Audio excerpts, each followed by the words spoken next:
이거 좀.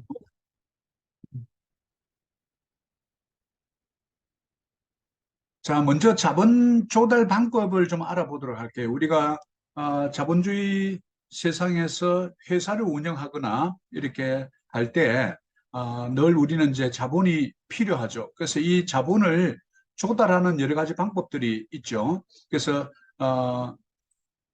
첫 번째 이제 방법은 일반 회사들이 자본을 조달하는 방법에는 바로 기업을 개인 기업에서 상장시키는 방법이 있죠. 그래서 상장이 뭔지 이런 내용들도 오늘 조금씩 보고, 또 다음번에는 유상증자, 또 무상증자, 그 다음에 이제 후속 공모 이런 것들이 뭔지를 이제 용어 하나하나를 우리가 이제 깊이 좀 알아가는 게 중요하죠. 그래서 자본을 증식하는 방법에는 여러 가지가 있는데 첫 번째는 IPO입니다. IPO는 뭐냐면 Initial Public Offering이라는 말의 준말이죠. 기업을 공개한다 이런 뜻입니다. 개인이 가지고 있던 기업을 공공이 소유하도록 이렇게 공개를 해주는 것을 말하죠. 그래서 신규 공개 모집이라 이렇게 말하죠. 그래서 그러면 IPO 그 주식을 어떻게 살 수 있습니까? 이런 것들 나중에 이제 실무편에서 좀 더 깊이 그런 상장하는 그런 기업들을 우리가 살 수 있는 방법들을 좀 같이 이제 알아보려고 합니다. 실제 나중에 좀 화면을 띄워놓고 어떻게 구입하는지 이런 것들 좀 알아볼 거고요. 그 다음에 listed by way of introduction은 이 초기 공모에서 다른 정권 회사에서 공개를 할 때 listed by way of introduction이라고 그래요. 그래서 예를 들어서 필리핀 정권 시장에 기업이 공개가 돼 있는데 홍콩에 가서 공개를 하고 싶다. 그렇게 할 때 우리가 listed by way of introduction이라 이렇게 해서 여러 가지 좀 제안들이 있는데 이제 잠시 후에 그 내용들을 좀 볼 거고요. 그 다음에 이제 private placement라는 것은 개인 투자자에게 펀딩을 받는 경우죠. 그리고 개인들에게 그 돈에 대한 만큼을 주식을 판매하는 것입니다. 여러분들이 회사를 가지고 있으면 우리가 필리핀 몇 분, 또 우리 한국 분 몇 분 이렇게 넣잖아요.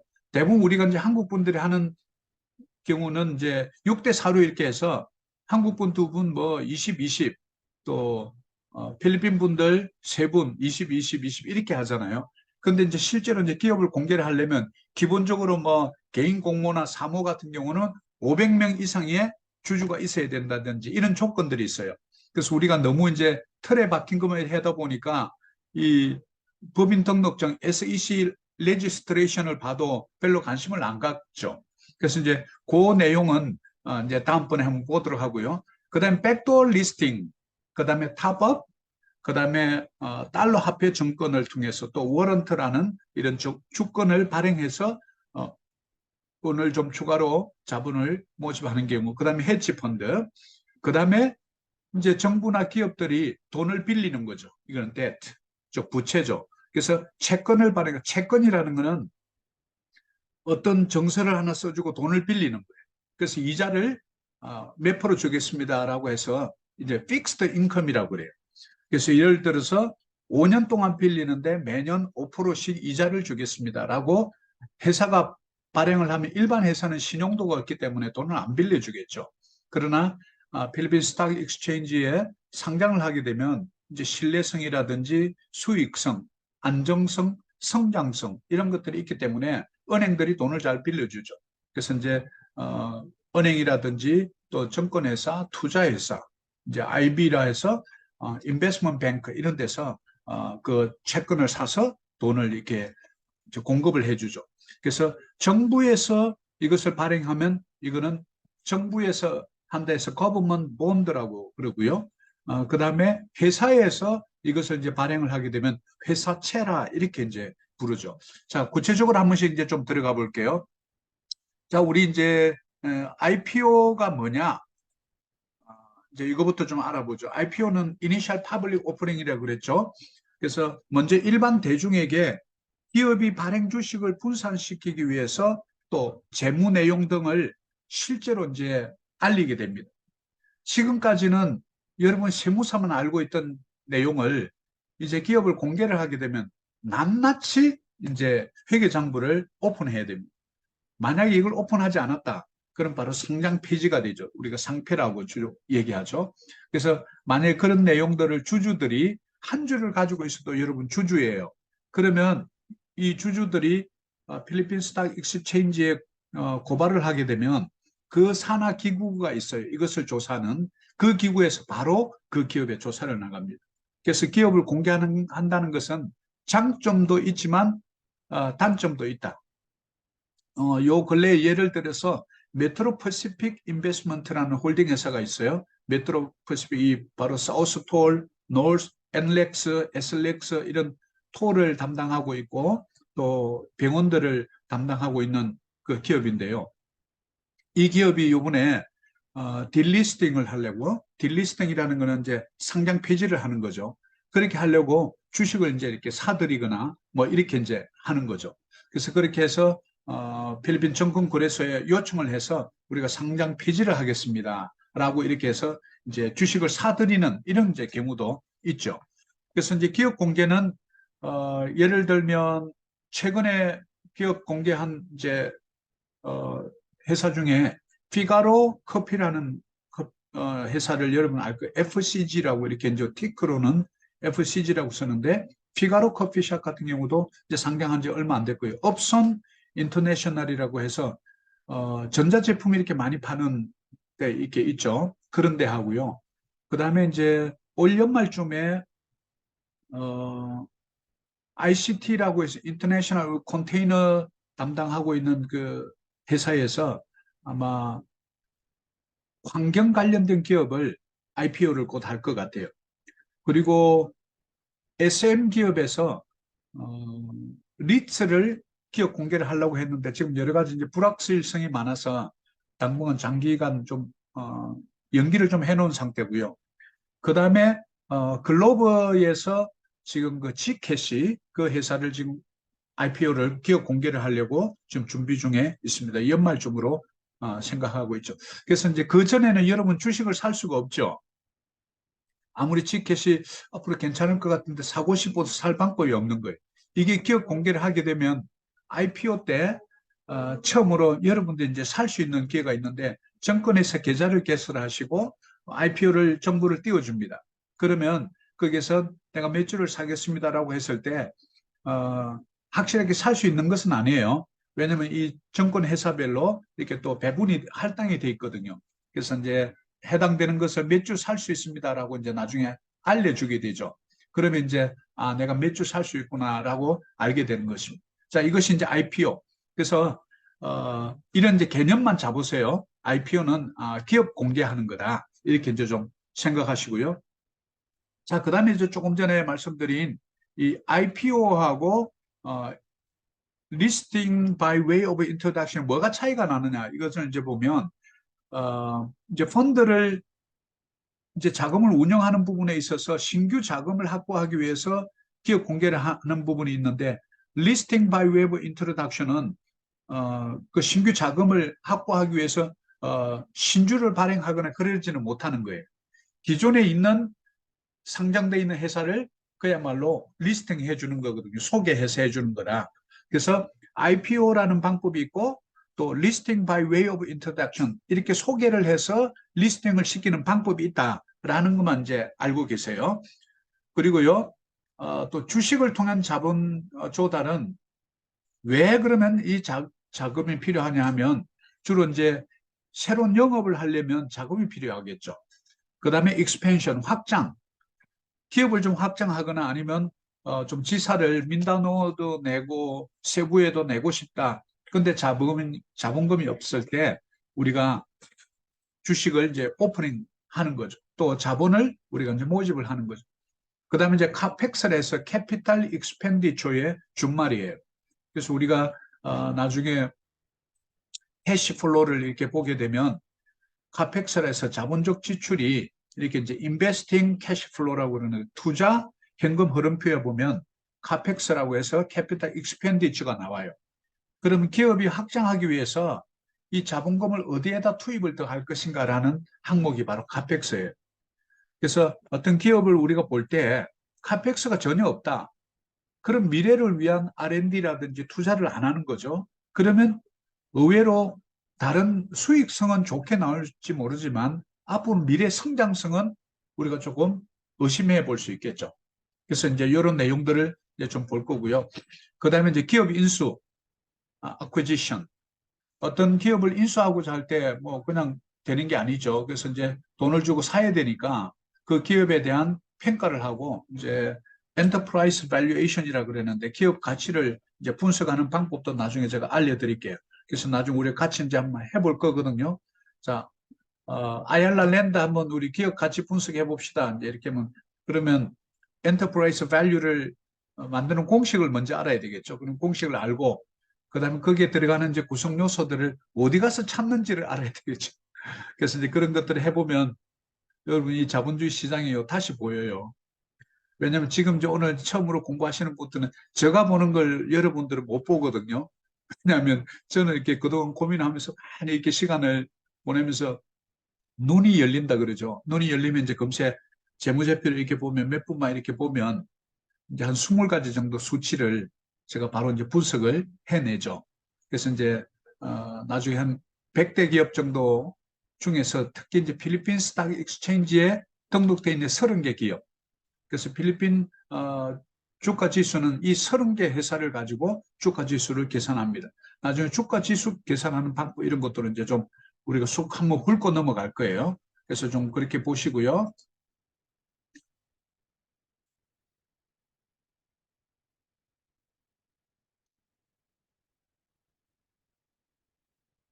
그 다음에 우리가 이제 자본금을 이렇게 유치를 할 때 여러 이제 단계가 있어요. 그래서 여러분 많이 들어보시는 뭐 엔젤 투자 무슨 뭐 이런 얘기를 이제 많이 들어보는데 말은 들어봤는데 이게 도대체 뭐지? 이런 이제 생각을 하게 되죠.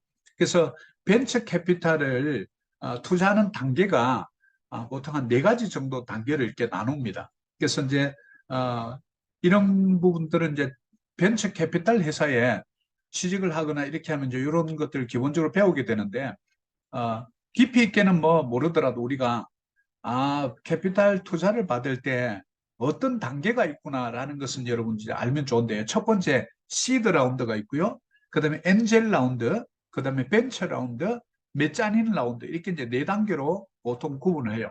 그래서 우리가 엔젤 투자라 그러면 어떤 회사가 기술력이 있는데 자본금이 부족한 거예요. 특히 창업 초기에 우리가 스타트업이라고 그러죠. 그래서 벤처기업에 자금을 지원해주고 자금 지원뿐만 아니라 경영 지도를 해주는 회사들을 우리가 엔젤 투자자라 이렇게 이제 부르는 거죠. 자, 이 내용을 한번 쭉 볼게요. 그러면 어,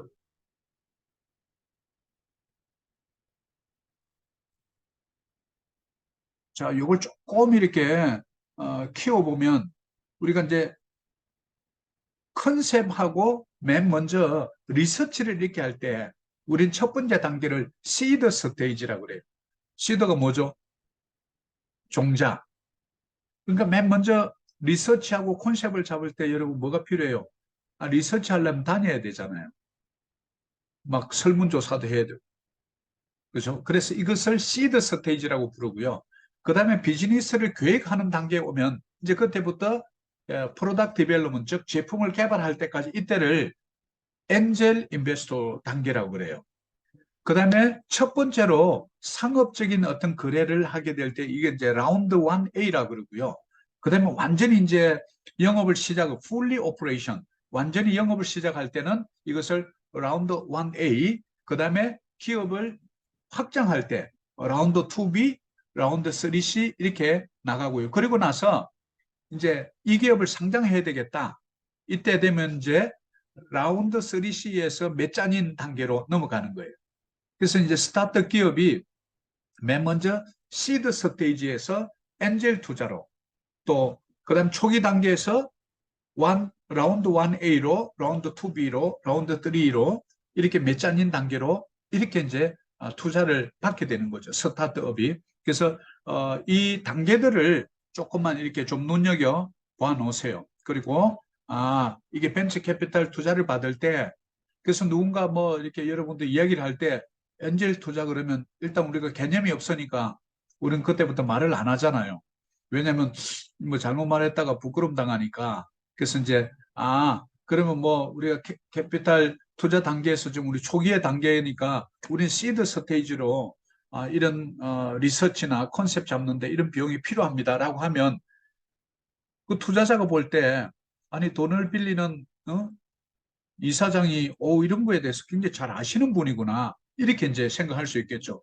그래서 저는 뭐 엔젤 투자자를 찾고 있습니다. 왜 찾는데요? 이러면 지금 뭐 이런 일을 좀 하려고 하는 자금이 좀 부족하고 또 이 전문 분야의 경영 지도도 같이 받고 싶습니다. 그러면 엔젤 투자를 얘기하는구나. 이걸 이제 바로 알고 돈을 빌려주는 쪽이나 또 큰 손들이 볼 때 정말 무식하지 않은 분이구나. 이렇게 이제 뭐 우리가 전공이 기계공학을 했던 다른 뭐 자연과학을 하더라도 이런 이제 기본 개념을 먼저 그래서 네 단계가 있는데 이 네 단계를 조금 이제 한번 어떤 단계인지를 쭉 한번 볼게요. 자, 투자 라운드는 보면 스타트업 성장 과정에 따라서 투자 단계를 구분합니다. 그래서 이거 시드, 시리즈 ABC라고 이렇게 말해요. 그냥 시리즈라고 하면 됩니다. 그래서 이게 이제 인베스트먼트 라운드예요, 투자. 자, 그래서 맨 먼저 아이디어가 나오겠죠. 그다음에 이제 시드 마니가 필요하죠. 시제품이 나와요. 그리고 제품과 이제 출시를 합니다. 그러면 그때 이제 시리즈 A라고 그래요. 그리고 시리즈 B, 그다음에 대규모 직원을 채용하거나 또 이제 기업이 성장하기 시작하면 이제 또 다른 이제 자본이 필요하겠죠. 그래서 시리즈 C 이상으로 넘어가고요. 그다음에 이제 해외 진출 등 시장이 확대되면 그때는 엑싯 이제 끝나는 거예요. 그때까지 이제 투자가. 자, 이런 투자 라운드가 있다라는 것을 이제 좀 자료를 갖고 계시니까 보시고요. 그 투자 라운드에 이제 특징이 있는데요. 시드 단계는 보통 이제 투자 금액을 뭐 그렇게 크지 않은 수천만에서 한 5억 정도 이런 부분은 시드 단계라고 이렇게 부릅니다. 그래서 바로 이제 대표적인 이제 투자자는 이런 부분은 엔젤 투자 여기에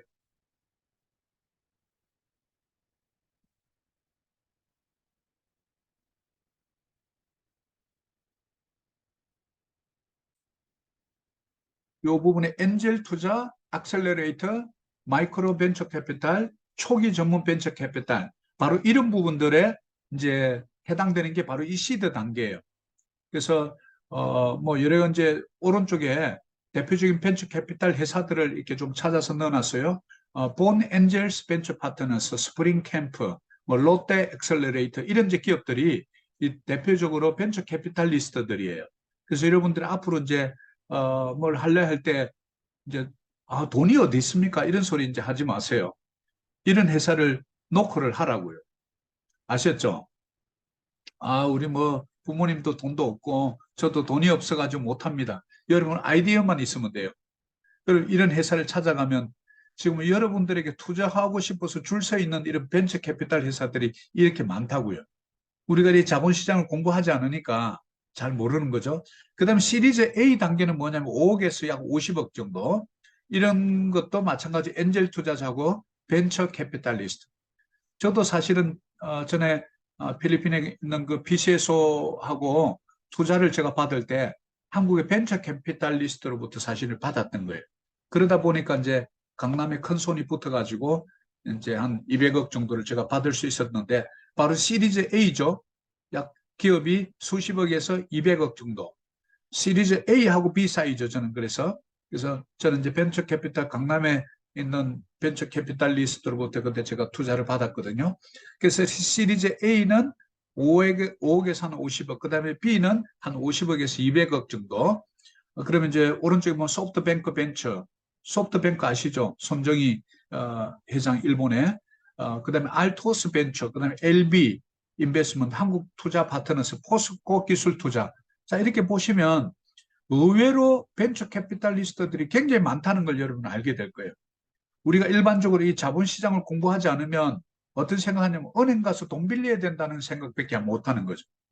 그리고 기업을 상장할 것은 또 생각을 더 못하죠. 벤처 캐피탈리스트들이 이렇게 많다는 거 이걸 좀 기억하고 시리즈 C는요 수백억에서 이제 수천억에 해당되는 거죠. 이런 건 이제 굉장히 크죠. 그래서 이런 이제 스타트업의 라운드별로 이런 특징들이 있다라는 것을 좀 기억하시면 좋겠습니다. 자, 그다음에 이제 그럼 시드 라운드는 뭐냐? 바로 뿌리 내리기 위한 시드 펀딩이다. 이렇게 이제 생각하시면 되겠죠.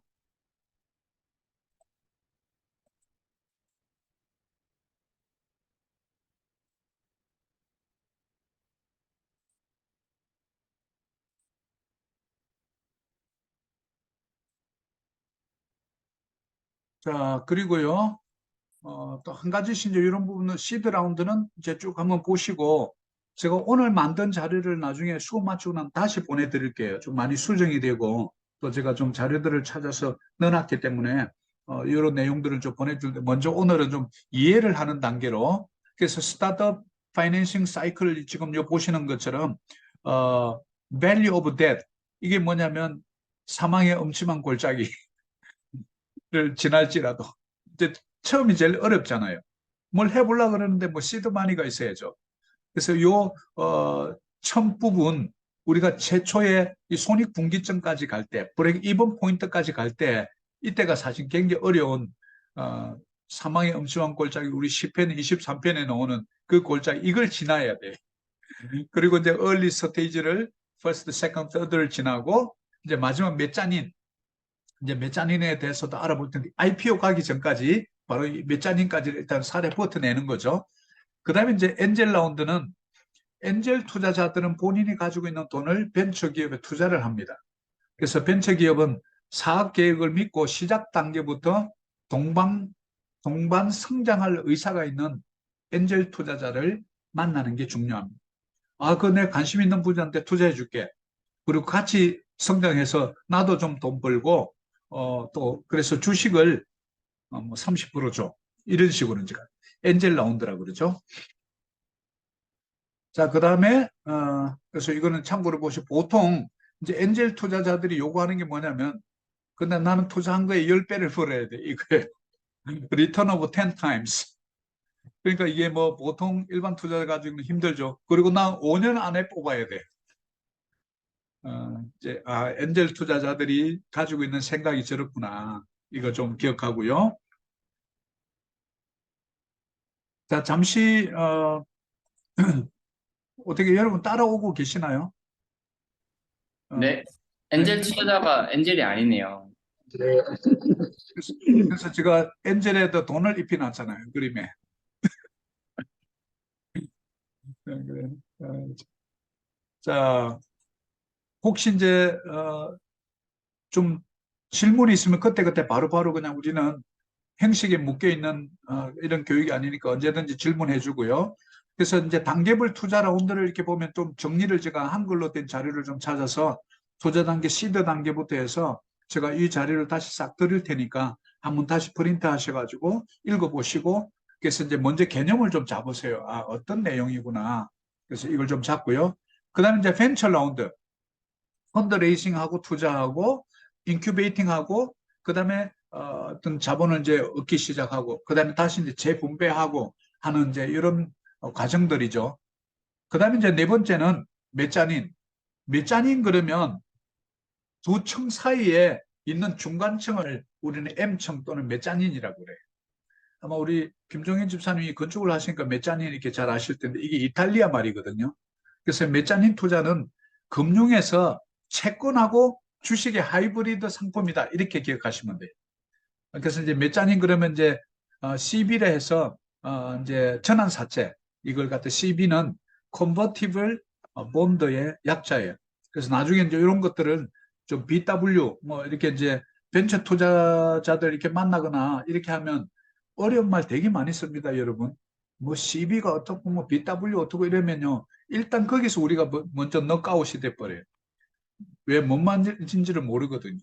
그래서 이제 이런 용어들을 CB가 뭐다, BW가 뭐다 이런 것들 이제 좀 알아야 돼요. 교환사채는 뭐다. 그래서 exchangeable bond는 뭔지 이런 것들을 우리가 이제 나중에 알면 나중에 그분들이 말할 때 그 내용을 이해를 하고 같이 이제 공감을 해줄 수가 있는 부분이죠. 그래서 이런 네 가지 단계가 있다라는 것을 이제 좀 먼저 잡으세요. 그래서 오늘은 아마 좀 한 두 번 읽어 보신 분들은 이런 단계들이 있구나. 이게 이제 벤처 캐피탈 받는 과정들이구나.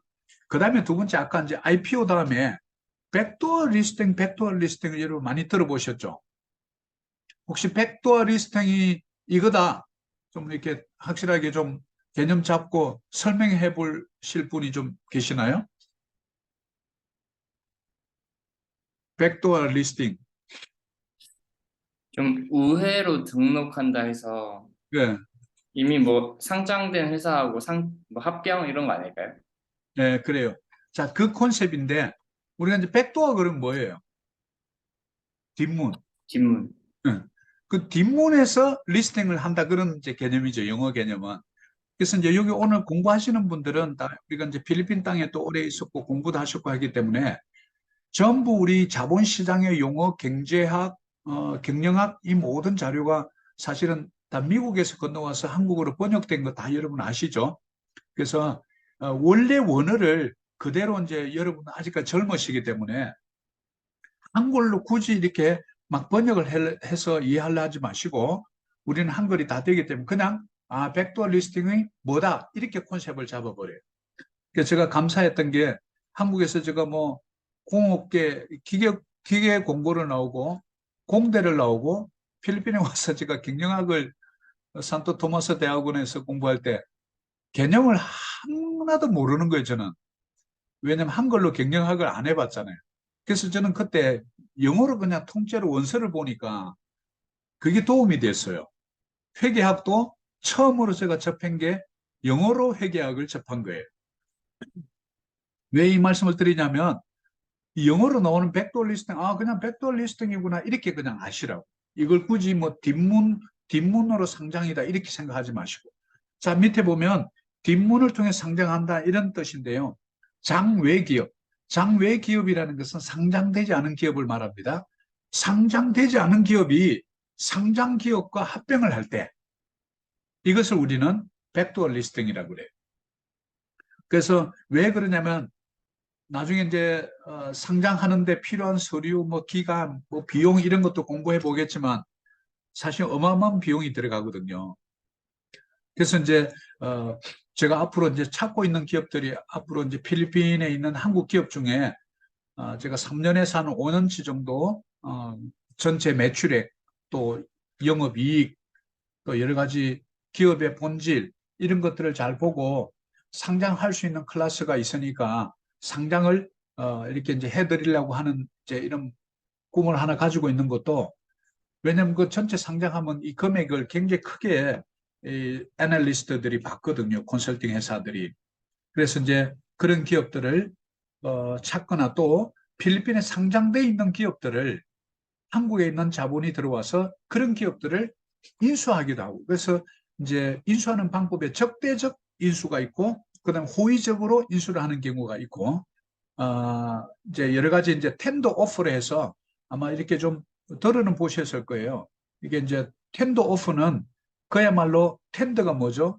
텐더 부드럽게 오프한다. 그래서 예를 들어서 당신이 갖고 있는 주식 지금 이제 MPI가 지금 텐더 오프 하고 있거든요. 그 메트로 패시픽이 지금 뭐 금액이 뭐 3%, 3페소, 2페소도 안 하다가 5.2페소의 텐더 오프를 지금 제시해 놨어요. 왜 텐더 오프를 하느냐? 바로 이제 상패를 하려고. 그래서 필리핀 스탁 익스체인지에서 나가려고 그러는 거죠. 그 다음에 제가 시간 되면 그 텐더 오프하고 그 다음에 이제 팔로우 온 오퍼, FOO라고 하는 거하고 그다음에 SRO 이런 것들이 뭔지를 잠시 한번 소개를 하는 시간을 갖도록 할게요. 그래서 백도어 리스팅은 장외 기업이 상장 기업을 인수해서 바로 장내로 진입하는 것을 말한다. 이것만 좀 기억하시고요. 왜냐하면 걸리는 시간, 비용 이런 것들을 절감하기 위해서 우리말로는 그냥 한국 분들하고 얘기할 때 우회 상장한다 이렇게 이제 말하죠. 처음에 김대중 정권 시절에 이런 그 벤처 캐피탈리스트들 중에서 우회 상장이 굉장히 많았습니다. 그러다 보니까 부정부패가 많아가지고 검찰에 감옥에 간 분도 많고 저하고 이렇게 거래를 했던 저 지인도 중앙지검에서 이렇게 검사받고 지금 감옥에 가 있는 분이 있어요. 벤처 캐피탈 이거 잘못 이렇게 해가지고. 그래서 우리 서강대 경영학과를 나오신 분이 우리 강산이 선배인데 참 좀 안타깝게 돼요. 저를 많이 밀어줬던 분인데. 자, 이 이제 잘못하면 적대적 인수를 위해서 협박도 하고 이렇게 하면 이게 이제 법적으로 문제가 되니까 그렇죠. 자, 왜 백도어를 하느냐? 자, 백도어 보면 리스팅 하는데 비용이 리갈 카운셀, 오디팅 펌, 이제 회계 감사죠. 그다음에 언더라이팅 피가 2%에서 5%예요. 이 금액이 굉장히 크죠. 그래서 이제 소위 말해서 이제 저는 뭐 목회 현장에 있으니까 이런 걸 못하지만 저처럼 이제 이렇게 필리핀 정권 거래소에 이런 이제 애널리스트가 되면 그분들이 뭐 갖고 돈 버냐면 이렇게 이제 언더라이팅 피라든지 그다음에 이제 그야말로 이제 자산을 가지고 굴리면서 그게 이익을 이렇게 이제 몇 프로 받고 이러는 거죠.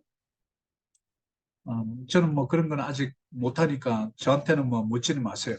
자, 그다음에 리테이너 피, 그다음에 이제 SEC의 파일링 피, 뭐 이제 이런 또 필리핀 정권거래소, 필리핀 스탁 익스체인지의 파일링 피 이렇게 하면 굉장히 이제 비용들이 많이는 들어가는데 신규 IPO 하고 상장하는 것보다는 훨씬 싸다. 그래서 우회 상장을 하는 이유예요. 예를 들면 같은 분야의 경쟁사인데 우리 경쟁사가 상장이 돼 있다. 그러면 내가 좀 이 업계에서 크게 되려면 투자를 받아가지고 그 상장회사를 이제 사는 방법이 여러 가지가 있죠. 적대적으로 야금야금 주식을 사 모으는 방법이 있죠. 이제 hostile M&A, merge and acquisition 이렇게 해서 이제 사는 게 옛날에 어떤 경우냐 있었냐면 제가 기아 자동차에 근무할 때 삼성이 야금야금 기아 주식을 샀더라고. 그래가지고 삼성 보험에서 보험회사들은 여러분 돈을 가지고 뭐 할까요? 보험료 받아가지고 사고 안 나면 자기 돈이잖아요. 그 돈을 가지고 투자를 한단 말이죠. 그래서 필리핀의 많은 이 보험회사들이 여러분 보험료를 내면 그 돈 갖고 앉아 있는 게 아니고요. 다 자본시장에 와서 주식회사, 여러 가지 본드, 채권 이런 데 투자를 한다.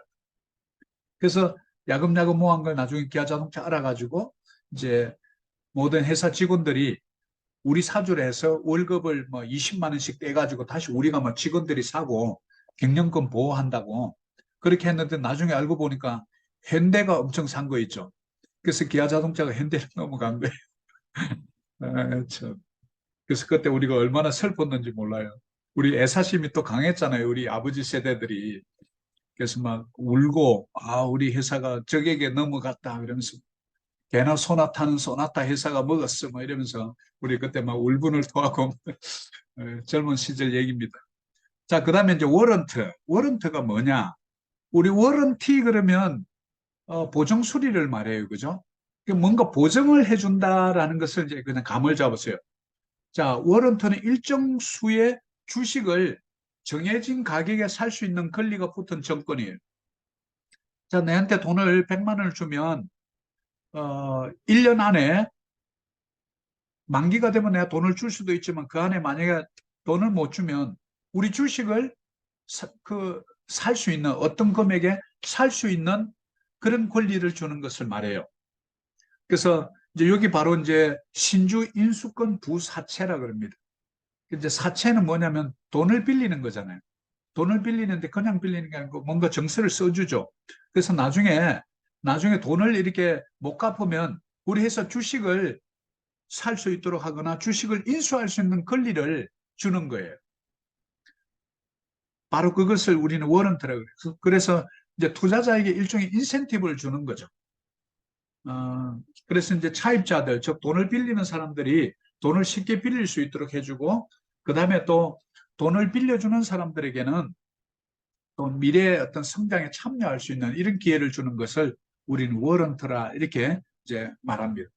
자, 이제 개념만 좀 잡고요. 그 다음에 이제 자본시장에 대한 이제 기능들을 좀 이렇게 좀 볼 건데요.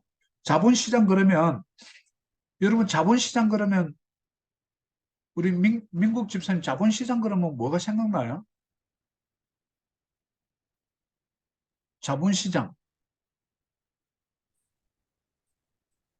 뭐 깔띠맛 시장 이렇게 하면 뭐가 보여요? 뭐 고기도 보이고 피쉬도 보이고 막 치킨도 막 잡아주고 그럼 시장이네요, 그죠? 시장인데 그럼 시장에는 뭐 상품을 팔겠죠? 돈을 파는 시장이에요, 쉽게 얘기하면. 돈을 들고 있다고요, 그분들이. 엔젤 투자자, 시드마니, 메자닌, 이렇게 이제 돈을 들고 있는 거. 그럼 그분들은 돈 갖고 있으면 그분들은 죽어요. 자꾸 빌려줘야 돼. 그래야 돈을 벌잖아요. 예를 들면 깔띠면 시장에 갔는데 고기 하나도 못 팔고 팔이 날리고 있으면 그날 종치는 거라고. 그럼 주인의 인상이 별로 안 좋아요. 자본시장도 은행들, 예를 들면 필리핀의 비디오 은행, 돈을 막 빌려주고 싶어서 막 힘들어해요. 근데 빌려주려고 보니까 신용이 별로 안 좋은 거예요. 이 떼일 것 같은 거예요. 그래서 못 빌려줄 뿐이에요, 여러분.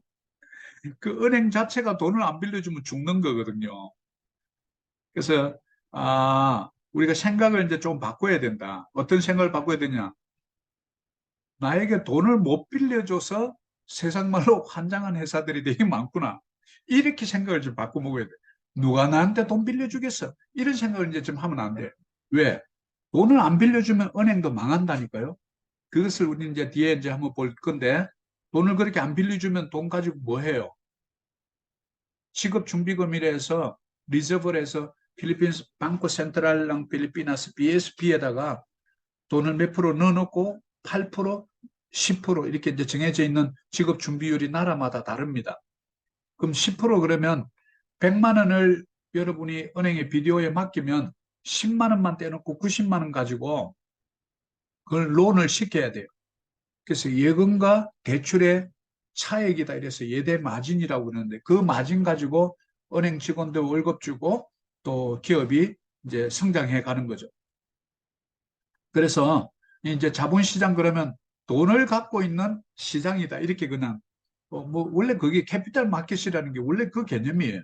영어로 쓰니까 좀 어려워서 그런데 그래서 이 캐피탈 시장에 대해서 우리가 이제 크게 보면 채권 시장, 그다음에 여러분 이제 파생 상품이라고 나중에 짧게 하면 데리버티브라고 하는 파생 상품이 도대체 뭐냐? 이제 개념만 알고 가시면 돼요. 깊이 있게 공부하려면 되게 어렵더라고요. 저도 공부를 해보니까. 그래서 데리버티브가 뭔지, 파생 상품이 뭔지, 그 다음에 마니마켓, 바로 자금 시장하고요. 그 다음에 스탁 마켓, 주식 시장. 요 네 가지를 우리는 보통 자본시장이라고 부른다. 요 네 가지를 이제 기억해 놓으세요. Function of Financial Market은 바로 본드 마켓, 마니 마켓, 스탁 마켓, 디리버티브 마켓. 사실은 여러분이 잘 몰라서 그렇지 파생 상품 시장이 굉장히 큽니다. 우리는 잘 모르니까 그냥 이렇게 뭐 그게 뭐야? 이렇게 하고 그냥 몰라서 지나가는데요. 이 시장이 어마어마하게 커요. 자, 그리고 시장을 구분할 때 자본시장은요, 프라이머리 마켓하고 세컨더리 마켓을 이렇게 부릅니다. 용어만 좀 기억하시면 좋아요. 자, 1차 자본시장은 뭐냐면, 자본시장에서 큰 자본을 굴릴 때, 여러분이 1차 자본시장에는 참여를 할 수 없습니다. 대기업이라든지, 또 정부라든지, 이런 것만 참여해서, 소위 말해서 이제 자금을 큰 손들이에요. 그래서 이제 큰 손들을 우리는 그냥 프라이머리 마켓이라 1차 자본시장이라 이렇게 말하죠.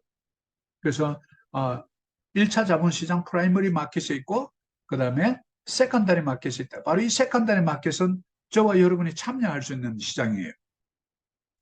그래서 우리는 개인 투자자들은 이 세컨다리 마켓에서 참여하기도 하고 팔기도 하고 사기도 한다라는 것을 아시고 좀 더 자세한 것은 이제 영어로 제가 왼쪽에 붙여놓은 내용들을 한번 좀 시간 내서 쭉 한번 읽어보세요. 자, 그러면 이제 그러면 자본시장에서 몇 가지 구체적으로 은행, 자, 왼쪽에 이렇게 파란 거, 이 보이시는 이거는요,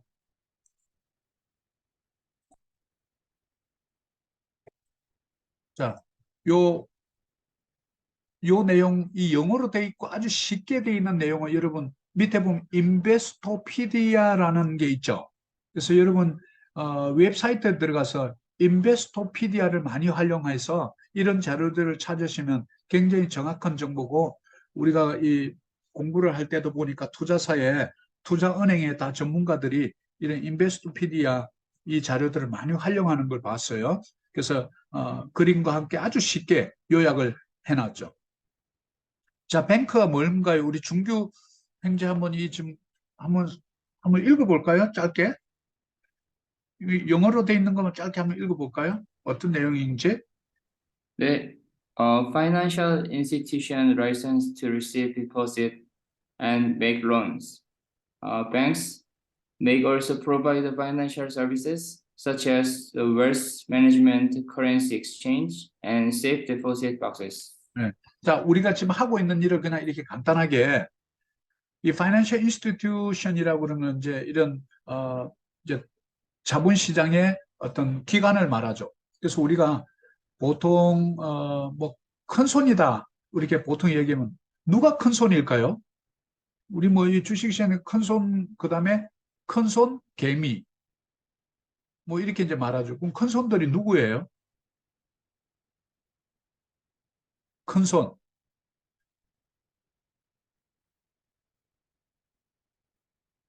자본시장의 투자은행들, 인베스트먼트 뱅크, IB. 그다음에 이런 은행들. 한번 생각해보면 은행이 돈을 예금을 받아가지고 뭐 해요?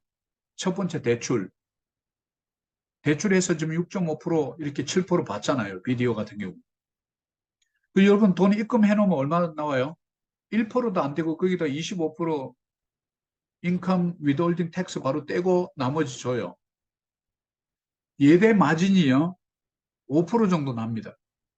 전에 제가 사업할 때 일본에 있는 동경에 빌딩을 한 20채를 갖고 계시는 제가 아는 노 회장님이라고 계셨는데 그 당시에 벌써 제가 일본 동경에 갔을 때 그러시더라고. 우리는 돈 넣어놓으면 돈 주고 돈 넣어놔야 돼. 그러시더라고. 처음에 제가 그 이해를 못했어요. 예?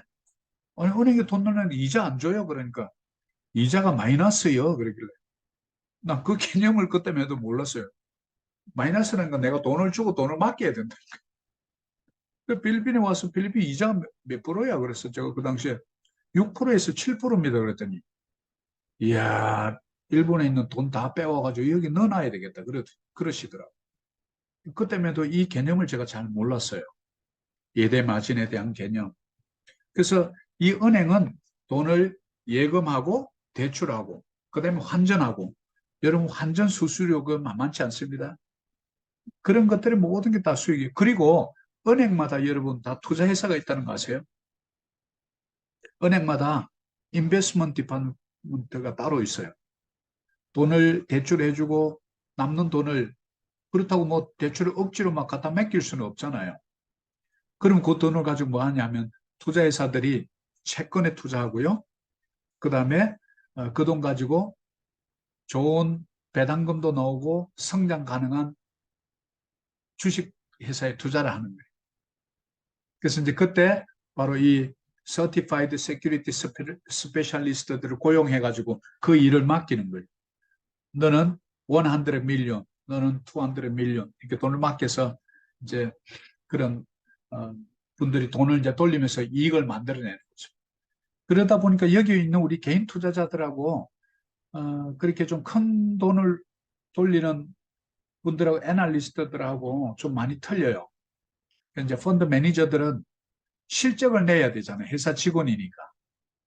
그러니까 일단은 그냥 단기 투자할 수밖에 없고 기술적 분석을 토대로 해서 투자해서 무조건 매월 돈을 얼마씩 만들어내야 되기 때문에 우리가 지향하는 장기 투자, 가치 투자하고는 좀 개념이 좀 다르다라는 것을 알 수 있죠. 그래서 뭐 좀 잘못하면 금세 바뀌고요. 이렇게 금세 잘리고 그래요. 그래서 이런 자본시장의 속성이 있구나라는 걸 이제 기억하고요. 바로 이제 요 내용을 보면 고객이 맡긴 돈이 1억이다. 그러면 이자가 2%라고 하면 이제 그 이자를 주고 대출은 5%를 해준다. 그럼 이제 3% 차익이 나죠. 이런 것을 우리 예대 마진이다. 예금과 대출의 마진이다. 그래서 이런 개념만 잡아 놓으세요. 예대 마진, 은행은 어떻게 살아가는가? 예대 마진으로 살아간다. 이렇게 이제 좀 기억해 놓으시면 되죠. 요 자료는 나중에 보낼 때 다시 한번 읽어보시고요. 그 다음에 이제 에퀴티 마켓. 에퀴티 마켓은 뭐냐면 정권을 발행해서 자금 조달하고 그 다음에 이제 정권들이 유통되는 이런 이제 국제 금융 시장을 우리 에퀴티 마켓이라 이렇게 이제 부릅니다. 한번 이제 그 어떤 종류만 있다는 걸 좀 보고요. 우리 한글로 이렇게 자료 한번 볼게요. 정권 시장의 정의 우리 지영 자매 한번 읽어줄래요? 이렇게 한글로 돼 있는 자료. 네, 증권 시장의 정의, 넓은 의미에서의 증권 시장은 주식과 공채, 사채 등이 신규로 발행되어 판매되는 시장이라고 할 수 있습니다. 네, 네. 자, 넓은 의미에서 정권 시장은 주식, 어, 공채, 사채. 공채, 사채가 뭐냐면 사채는 일반 프라이베이트 본드를 얘기해요. 영어로 하면. 우리말로 이렇게 해놓으니까 이걸 다시 한자로 바꾸니까 공, public, 뭐, government bond 이런 건 이제 공채라고 이렇게 이제 해놓죠. 정부에서 발행하는 거. 그래서 이렇게 그냥 보지 말고 government bond, private bond 이렇게 이제 기억하시면 돼요. 그다음에 좁은 의미에서는 이제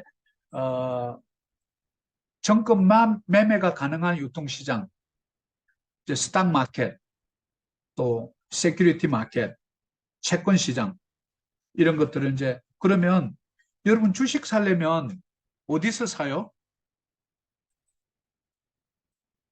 주식은 어디서 사요? 증권사요. 예. 그 이제 항상 이제 시장의 개념을 주식 사려면 주식 시장에 가서 사야지. 돈을 빌리려면 마니 마켓에 가야지. 그래서 에퀴티 모든 정보를 사려면 에퀴티 마켓에 가야죠. 자, 이 개념을 우리가 좀 잡아야 돼. 아, 시장이구나. 그러면 채권은 어디 가서 사요? 본드 마켓에 가서. 그럼 본드 마켓이 어디 있는지 알아야지. 스탁 마켓은 어디 있어요? 스탁 마켓 어디 있어요? 아, 글로벌 시티에 가보니까 있던데 뭐 이러지 말고. 그럼 그거 간다고 여러분 그거 가서 살 수 있나요? 글로벌 시티 그거 들어가면 그냥 팝니까? 여러분 못 사요. 왜냐면 정권사를 통해서 살 수 있도록 해놨거든요. 그럼 채권은 어디 가서 사요? 주식시장에 가면 안 팝니다. 뭐, 거기면 소고기만 파는 줄데 닭고기는 어디 가서 사요? 닭고기는 깔티마가 아니요. 또 이러지 말고. 어, 어디 가서 사야 되는지를 우리가 이제 이런 걸 잘 모르는 거예요. 아니, 채권 사려면 어디 가서 사야? 이런 것조차 우리가 잘 모르는 거예요. 그러니까 이건 뭐 우리가 이제 알아가면 되니까.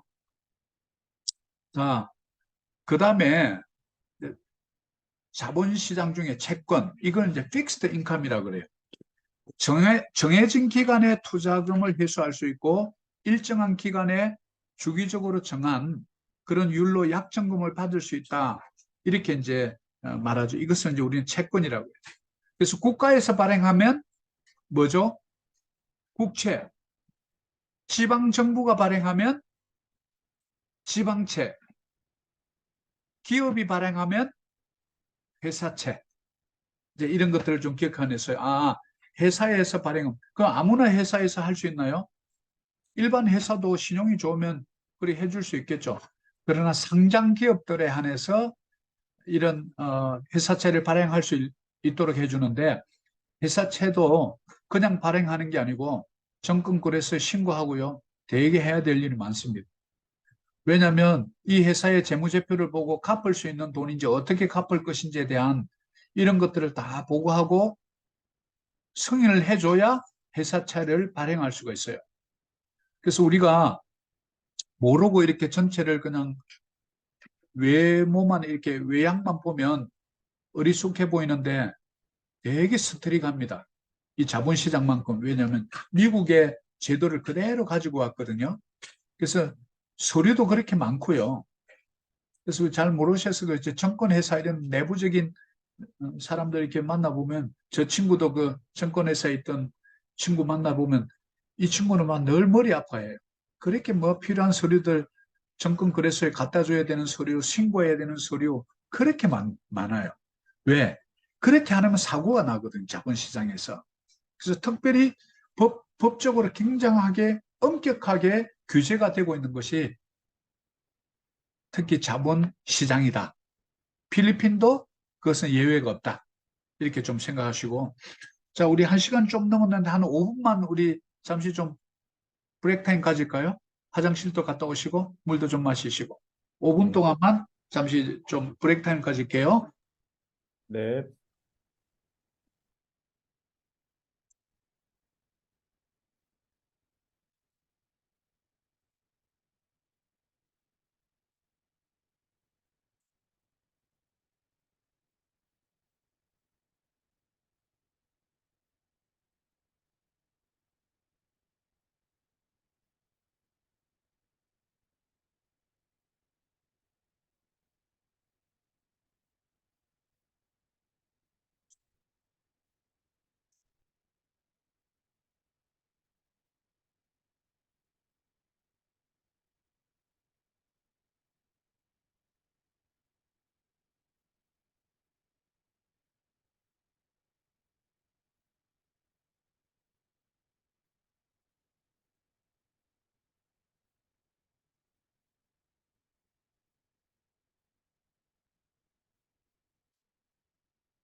근데 집사님 어떻게 뭐 좀 따라올 수, 좀 어려우신가요? 어떠신가요? 집사님. 아니요. 재밌습니다. 예, 예, 되게 재밌고, 음, 아까, 예, 제가 그냥 막 생각했던 어떤 그런 부분들이, 이미 시장에 있는 부분들이 있구나 하는 이런 것도, 예. 예, 이게 그런 거 비슷한 거구나. 예, 예, 제가 이제 뭘 생각했냐면은, 저는 이제, 저는 나름대로 그냥 실험 무역이다 해가지고, 예, 누군가 좋은 아이디어가 있거나 그런 게 있으면은, 투자를 해주고, 거기에 같은 지분을 가지는 예. 그런 회사들을 좀 만들어서 좋은 아이디어를 좀 이렇게 잘 운영할 수 있도록 이렇게 생각했는데 비슷한 게 아까 그 벤처나 이런 다른 스탁들이 별도로 이런 것들이 있다는 걸 보고 저는 그냥 무역 쪽만 생각을 했었는데 예. 그러니까 이제 사실 이런 이제 벤처 캐피탈 회사나 투자 회사들은 이런 이제 기본적인 개념을 갖고 있으니까 우리한테 이제 물을 때 뭐가 필요합니까? 이렇게 물어보고서 자기들이 그럼 이거는 시드 단계구나. 아니면 엔젤 투자자 단계구나. 아니면 시리즈 1, A, B, C. 아니면 몇 잔인 단계. 뭐 거의 이제 뭐 다 됐네. 뭐 상장 앞두고 있는 회사구나. 이런 걸 보고서 자금의 규모를 결정하거나 또 이제 어프로치를 완전히 이제 다르게 하겠죠. 그래서 사실은 우리 이런 자본시장에 대한 걸 잘 모르니까 사실 뭐 그런 얘기하면 그냥 우리는 듣고만 있잖아요. 왜냐면 뭐 그런가 보다라고 이제 아는데 그래서 이제 앞으로 이런 자본시장을 좀 공부해 보면 이제 우리가 오히려 대래 질문해야죠. 자본 규모는 얼마 정도까지 가능해요? 이런 식으로 우리가 오히려 리더해 가면서 그럼 규모는 뭐 크지 않네요. 이래가면서 이제 기도 좀 죽여가면서, 우리는 이 정도만 되는데, 우리는 뭐 지분 참여 이렇게 뭐 신주, 인수권, 부사채 이런 거, 빚더블 이런 거는 못 주고요. 우리는 그냥 돈만 한 뭐 5억 정도 한 5년 뭐 5년 안에 아니면 1년 안에 몇 프로 정도 수익을 줄 수밖에 없는데 혹시 가능할까요? 이렇게 이제 오히려 되물어 버리면 뭐 된다 안 된다 바로 결정이 되죠. 우리는 뭐 또 지분을 참여해야 되니까 뭐 우리는 뭐 5배는 넘겨야 됩니다. 또 어떤 분은 대부분 뭐 아까 이제 10배 이렇게 했지만 보통 이렇게 물어보면 우리는 뭐 200%는 기본적으로 나와야 됩니다. 이렇게 얘기하거든요. 1억 투자하면 2억은 나와야 되는데요. 이렇게 보거든요. 그래서 이제 이런 내용들을 우리가 좀 알고 대하는 거하고 소위 말해서 이제 큰 손들이 볼 때 우리가 무시하지 않을 정도의 어떤 이 지식을 갖고 이렇게 이제 대하면 좋겠죠. 뭐 나는 경영학과 출신이 아니고요. 경제학과 출신이 아니라서 잘 모릅니다. 이건 뭐 우리끼리 하는 얘기죠. 실무 이제 시장에 가서는 이제 그게 아니니까. 근데 목사님 질문이 있는데요. 만약에 엔젤 투자자들한테서 투자를 받았어요. 네. 근데 이제 사업이 잘 될 경우는 그만큼 회수할 수 있는데 안 될 수도 있잖아요. 아주 좋은 질문이에요. 그러면 네, 뭐 그냥 끝인가요? 계약 조건이 있을까요? 보통 이제 예를 들면 우리 중구 형제가 돈을 갖고 있는 엔젤 투자자야. 네, 그럼 어떤 누군가 와서 돈을 빌려달라 그러면 맨 먼저 걱정이 뭐겠어요? 내 돈을 받을 수 있을까? 수선, 돈 이거 건질 수 있는 거야? 이거 처음 고민 안 하면 이거 뭐 사업 ABC가 아니죠, 그죠? 그러면 이제 오히려 이래 묻겠죠. 제가 이렇게 투자해드리면 원금 회수 보장은 어떻게 하죠? 이렇게 묻겠지. 원금 회수 어떻게 보장해줘요? 이렇게 물어보지 않겠어요? 예를 들어서 준규가 내한테 와가지고 목사님 저 1,000페소가 필요한데요. 좀 빌려줄 수 있어요? 그러면 그거 어떻게 보장할 거야? 뭐 부동산 담보 잡힐 거야? 아니면 차를 잡힐 거야? 뭐 그러겠지. 그죠? 그런데 보통 벤처 캐피탈이라는 게 뭐예요? 창업. 벤처라는 건 모험하다 이런 뜻이잖아요. 그죠? 그러니까 이게 모험하는 기업이니까 스타트업 기업이니까 리스크가 커요, 작아요? 그죠? 굉장히 크죠. 그러니까 하이 리스크, 하이 리턴을 보고 하는 분들이 그래서 많이 떼요. 투자했는데 거기다가 뭐 투자 보상을 어떻게 해요? 어차피 그 기업을 스타트업을 하는 분도 내가 성공할지 때로는 잘 모른단 말이죠. 그래서 그런 엔젤 투자자나 시드 투자자를 찾아서 투자를 받는 거잖아요. 그죠? 그러니까 리스크를 잘 보고서 그래서 이제 투자자 입장에서는 리스크를 분산하기 위해서 이런 투자도 하지만 또 픽스드 인컴도 투자도 하고 주식도 투자도 이렇게 해서 그걸 갖다 이제 포트폴리오라 이렇게 수첩처럼 전자첩처럼 이제 포트폴리오를 구성해서 그 부분에 손실이 나더라도 전체 회사 운영에는 큰 문제가 없도록 그렇게 이제 포트폴리오를 구성하겠죠. 그래서 사실은 굉장히 하이 리스크죠. 벤처 기업에 투자를 하는 것은. 그래서 사실은 뭐 벤처 기업이 뭐 담보로 또 줄 건 뭐 있나요? 없지. 그죠? 새로 뭐 어떤 IT 뭐 개발을 한다든지 이렇게 하면 될 수도 있고 실패할 수도 있는 거 거의 뭐 50대 50 찬스잖아요. 그죠? 그래서 10배 아니면 나중에 경영에 참여 이런 조건이 붙는 거예요. 왜? 이름은 하나 잃는 거고 얻으면 10개 얻는 거잖아요.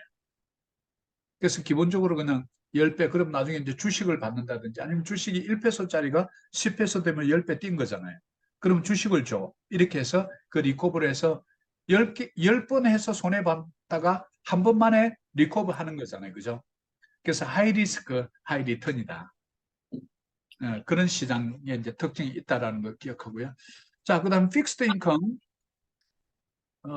픽스드 인컴 우리 중경제 뭐 한번 우리 누가 한번 읽어볼래요? 요게 내가 동그라미 쳐는 거 아무나 누가 한번 읽어볼래요? 픽스드 인컴 A 영어 type of 개념으로 우리가 investment 잡아버리죠. 네.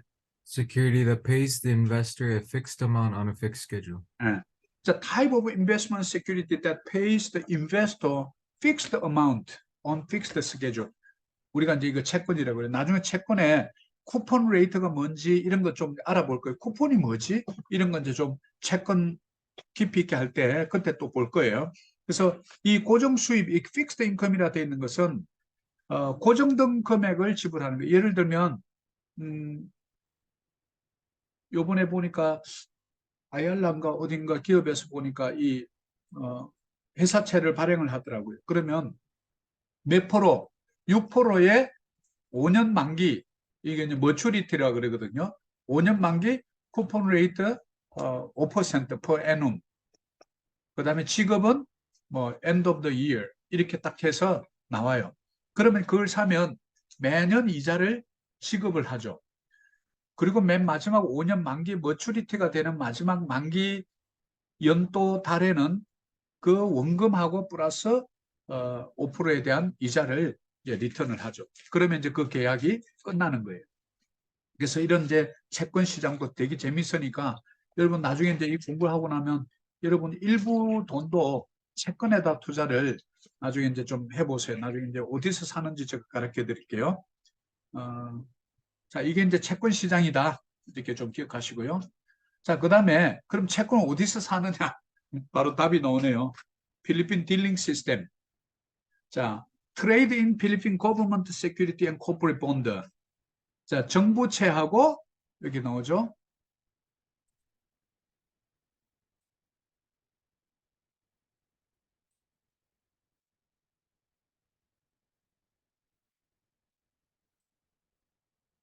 거버먼트 세큐리티하고 코퍼레이트 본드하고 그다음에 이제 이 파블리시 비발이라는 거는요. 블룸버그에 나오는 그 밸류에이션을 갖다가 말하는 걸 우리가 비발이라고 그래요. 그래서 비발 레이트가 뭐냐? 이렇게 물으면 이 블룸버그에 나오는 밸류에이션의 레이트를 말한다. 데일리 레이트를. 그러면 예를 들어서 비발이 몇 프로다. 그러면 이제 그거 기준으로 비발 레이트 기준으로 합시다. 이렇게 하면 비발을 빨리 찾아보면 몇 프로인지. 혹시 강산행제 지금 그 비발 레이트가 미국의 비발 레이트 어느 정도 되는지 한번 찾아볼래요? 거버먼트 반드가 한번 공부할 때 좀 알아가지고 한번 봐줘요. 그래서 USA 거버먼트 반드 비발 레이트 이렇게 치면 나오고 필리핀도 이렇게 나오거든요. 그러면 그 기준으로 해서 보통 기업들이 이렇게 이제 몇 프로입니다. 이게 쿠폰 레이트를 얘기해 주죠. 그 다음에 그래서 이제 필리핀 딜링 시스템이라고 요 이제 PDS 그룹인데요. 바로 이제 웹사이트 들어가면 PDS 그룹 이렇게 치면 여기서 이제 여러 가지 이제 이런 레이트를 다 우리가 볼 수 있어요. 여기서 픽스드 인컴 여기 보면 픽스드 인컴 보드 서머리 퍼런 카렌시부터 해서 이 나오죠. 그래서 이 안에 들어가 보면 여러 가지 레이트들을 다 찾을 수 있다. 자, 여기서 뭐 하느냐? 트레이딩, buy and sell 하고요. 클리어링 앤 세틀먼트. 클리어링 세틀먼트가 뭐냐면 여러분이 주식을 사게 되면 예를 들어서 어떤 회사의 주식을 사게 되면 여러분이 그 회사에 가서 사는 게 아니잖아요. 그럼 전자로 일렉트로닉 이 정권 회사를 통해서 여러분 사게 되면 이 모든 정보가 어디를 가냐면 PDS라는 그룹에 와요. 그럼 여기서 중간에서 그 머랄코 회사로 연락이 가요. 그럼 연락이 가서 머랄코 회사에서 100주를 산다 그러면 거기서 100주를 레코드를 하고 그럼 PDS로 왔다가 이게 다시 우리가 거래하는 증권회사 콜파이낸셜이라든지 뭐 또 메트로 퍼스트 메트로색이라든지 이 증권회사에서 다시 오죠. 그러면 그 있는 머랄코에서는 100주가 마이너스가 되고 PDS에 플러스 돼서 여러분 계좌로 플러스가 돼서 들어오는 거죠. 이렇게 하는 것들을 갖다 이제 우리는 클리어링 한다 이렇게 말해요. 두 가지 종류죠. 그러면 여러분이 지금 주식 정서를 안 갖고 있잖아요. 이 페이퍼레스라 그러거든요. 그러면 일렉트로닉으로 이렇게만 온 거예요. 근데 주식을 갖고 있으면 이거 팔기 굉장히 까다롭습니다, 여러분. 그냥 이게 전자로 이렇게 돼 있으면 바로 그냥 팔아버리면 이제 클리어링 데이터가 이게 T 플러스 3이라고 그래요. T 플러스 3은 트랜스액션 플러스 3이라는 뜻이에요. 그럼 예를 들면서 워킹데이 오늘 월요일 날 여러분 주식 팔잖아요. 그럼 돈이 언제 들어올까요? T 플러스 3이니까. 그러면 오늘 팔았다. 그러면 이제 이 온라인이 워킹하는 이 시간 안에 클리어링 데이트 안에 시작이 되면 하루를 치고 그렇지 않으면 그 다음 날을 쳐서 3일, 즉 화, 수, 목, 목요일에 이렇게 돈이 들어와 있는데 이게 T 플러스 3은 우리 한국은 T 플러스 2입니다. 오늘 팔면 이틀 후에 바로 돈이 들어오는 시스템이에요. 그래서 제가 공부할 때 필리핀 스탁 익스체인지 아니 한국은 T 플러스 2인데 왜 필리핀은 T 플러스 3냐 그러니까 곧 T 플러스 2로 이렇게 되도록 모든 시스템을 정리 중에 있다 그러더라고요. 얼마 전에 뉴스가 떴는데 이번 달 말부로 T 플러스 2로 바뀝니다. 여러분 이제 주식을 팔면 3일 동안 안 기다려도 됩니다. 이틀이면 바로 들어옵니다. 이런 것을 전부 뭐냐면 클리어링 앤 세틀먼트라고 그래요. 세틀먼트는 뭐냐면 돈이 들어와야 되잖아요. 그럼 돈이 뭐랄까 해서 여러분한테 주는 거 아닙니다. 요제 시스템을 잘 알아야 돼요. PDS 그룹에서 먼저 돈을 여러분들한테 주는 거예요. 주고 나중에 정산을. 그래서 이 PDS 그룹이 필리핀 정권거래소에 이 나중에 어프로벌 받을 때 여러 가지 이제 이런 조건들이 있어요. 왜? 그런 현금을 갖고 있어야 돼서. 그래서 이 채권을 사는 것도 그렇고, 그 다음에 이제 이런 세부적인 게 있다라는 걸 쭉 보시고, 그 다음에 이제,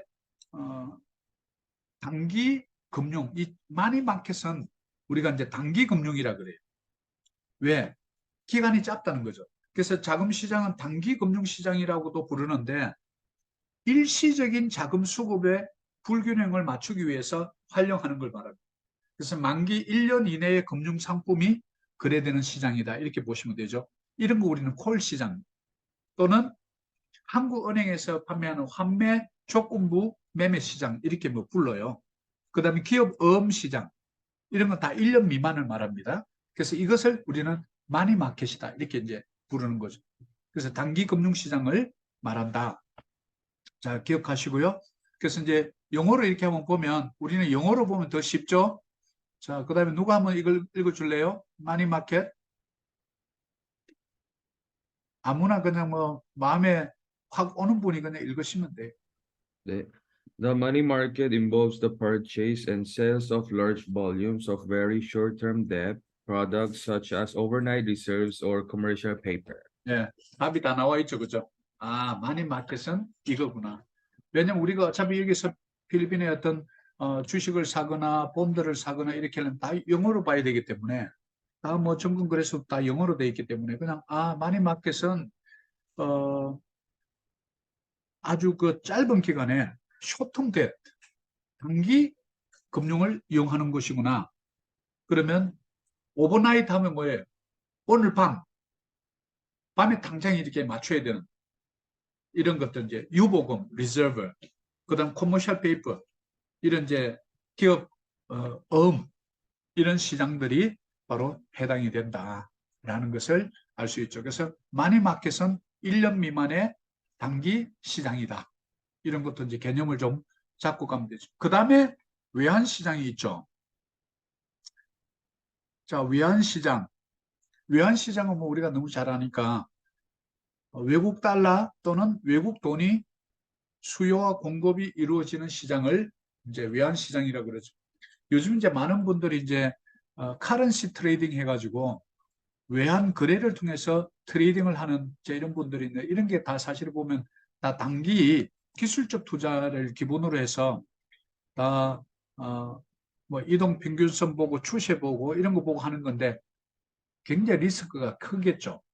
왜? 환율은 아무도 모르잖아요. 오를지 내릴지. 그래서 이런 것은 투자가 아니고 투기다, 스페큘레이션이다 이렇게 생각하고 이제 이런 차익을 위해서 뭐 투기하고 하는 것은 저는 그렇게 썩 권하지는 않는 투자입니다. 왜냐하면 투자의 본질에서 좀 벗어나는 경우거든요. 그래서 외환시장은 자 여기 한번 요 foreign exchange market 누가 한번 읽어줄래요?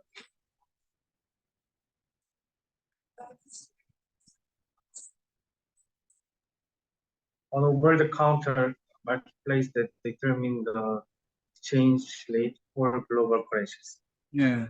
오버 더 카운터 그러면 우리가 이렇게 은행 가면 그 오버 더 카운터 그것을 통해서 직접 이루어지는 걸 가지고 우리는 오버 더 카운터 마켓플레이스라 이래. 직접 일어나는 거죠.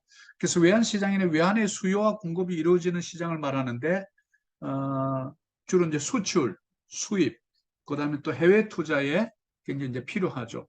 여러분 돈을 갖고 오려면 사실은 전부 외환 은행을 통해서 들어와야 되는 거 아시죠? 우리는 뭐 편해서 그냥 누구한테 사주면 여기서 사주고 이렇게 하는데 사실 그건 다 외환 거래법에는 사실 다 위법이죠. 그래서 이제 외국환을 전체 다스리고 전체 이제 거래를 하고 하는 것을 우리는 국제 외환 시장이다 이렇게 이제 부르죠. International Foreign Exchange Market이다 이렇게 부릅니다. 자, 이런 이제 개념만 좀 잡고 넘어갑시다. 그 다음에 우리가 이제 자본 시장을 봤기 때문에 시장에 대한 부분들을 좀 봐야 되는데요. 시장에 대한 부분들을 볼 때 우리가 이제 한 가지 좀 알아야 되는 게 이제 그런 내용들이 자주 나와요. 뭐 효율적 시장 가설 뭐 이런 얘기들이 이제 자꾸 나오죠. 그래서 효율적 시장 가설이 뭐냐 하는 부분을 알아야 됩니다. 그래서 약형, 준중형 또 무슨 뭐 강형 뭐 이런 것들이 있어요. 그래서 이게 뭐지? 혹시 이제 책을 읽으시다가 효율적 시장 가설 이렇게 하면 뭐 그런 게 있다는 거는 좀 아시면 좋겠죠. 이거 무엇을 말하는지 가설이라는 거 하이포테시스라는 것은 그야말로 가정해서 설을 세워 놓는다 이런 뜻이죠. 그래서 한번 좀 이게 뭔지 한번 읽어볼게요. 누가 한번 읽어볼래요? 한글로 되어 있으니까 효율적 시장 가설 한번 읽어볼래요?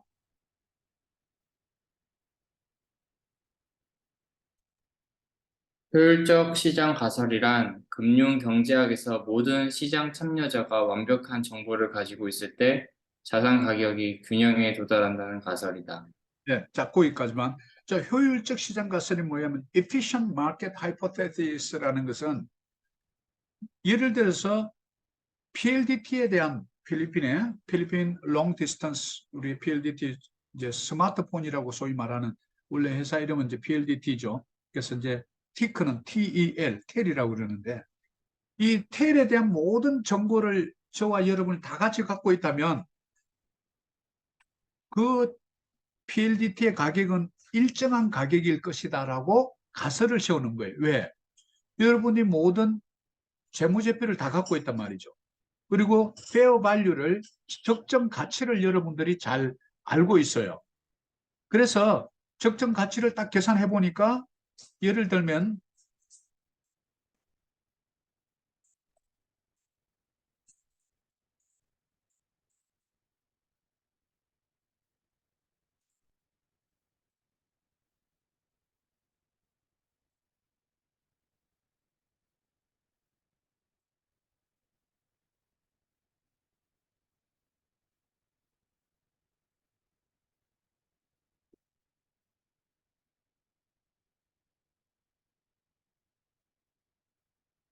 야, 요 혹시 자료 보이시나요? 네, 뭐 잘은 안 보일 텐데 워낙 글자가 좀 작았어요. 자, 예를 들면 이에 대한 모든 정보가 이제 PLDT에 대한 정보인데 이제 뭐 EPS에서 earning per share, 그다음에 이제 book value per share, 뭐 fair value 이런 걸 내가 이제 다 이렇게 분석해서 계산을 해놨죠. 그럼 이 fair value가 얼마냐면 따로 어, 화면이 안 보이는데요. 안 보이나요? 지금 아직 PDF 파일에 그대로 있어요. 그래요, 다시.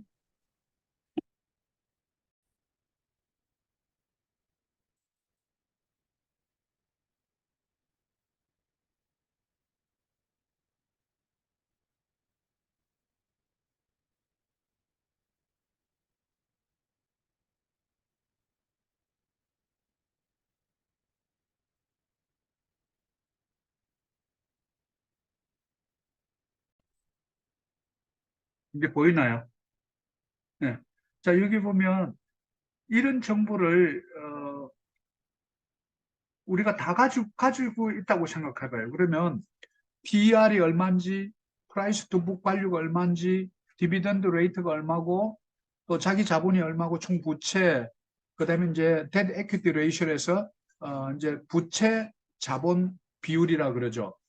그다음에 이제 뭐 장기 부채, 그다음에 리턴 온 에퀴티, 리턴 온 아셋, 그다음에 전체 자산이 얼마고, 유동 자산, 유동 부채, 또 유동 비율, 전체 이제 매출액이 얼마고, 순이익이 얼마고, 뭐 영업이익이 얼마고, 재고 자산이 얼마다. 뭐 이런 이제 뭐 EV, EBITDA 레이트 이런 것들 나중에 우리가 이제 본질 분석하면 제가 이걸 다 가르쳐 드릴 거예요. 한 기업마다 제가 5년에서 7년치 실적을 가지고 이걸 제가 다 분석을 해본단 말이죠. 그러면 여기에 계신 분들이 저하고 똑같이 이 내용을 다 가지고 있다고 생각을 해봐요. 그러면 어때요? PLDT 적정 가격은 예를 들면 이 가격이야 라고 우리가 알 수 있겠죠. 그죠? 그러면 그게 뭐냐면 효율적 시장이다 이렇게 부른다는 거예요. 그럼 PLDT는 금액이 이 정도 돼야 정상이야 라고 이제 우리가 아는 거죠. 그래서 자, 여기 보면 이제 이 발류에이션이 보면 1760페소 이게 실제로 PLDT 가격이야라는 걸 저도 알고 여러분도 아는 거예요. 그런데 제가 이제 다른 또 분석 기법으로 예를 들면 작년 2022년 같은 경우는 실제 발류가 465.6페소 정도밖에 안 된다. 왜 그럴까? 여러 가지 이제 이 earning per share가 마이너스로 나왔기 때문에 갑자기 금액이 확 줄은 거예요. 주가 수익률이 뚝 떨어진 거예요. 마이너스 11.76%가. 그렇기 때문에 작년 기준으로 했을 때는 PLDT 원래 가격은 465페소밖에 안 돼라고 우리가 이제 이렇게 본다는 거죠. 이게 뭐냐? 이게 효율적 시장 가설이다 이렇게 부른다는 거예요. 그럼 똑같이 정보를 갖고 있으니까 1353페소 밑으로 사면 그게 이제 세이프티 마진, 즉 안전 마진이라고 그러거든요. 워런 버핏이 가장 많이 강조하는 게 나중에 이제 이 세이프티 마진에 대한 것을 우리가 배우게 될 거예요. 그래서 페어 발류는 이렇다라는 것을 우리가 이제 알 수 있겠죠. 자, 그런 걸 우리는 뭐라고 하냐? 효율적 시장 가설이다 이렇게 이제 부른다는 거예요.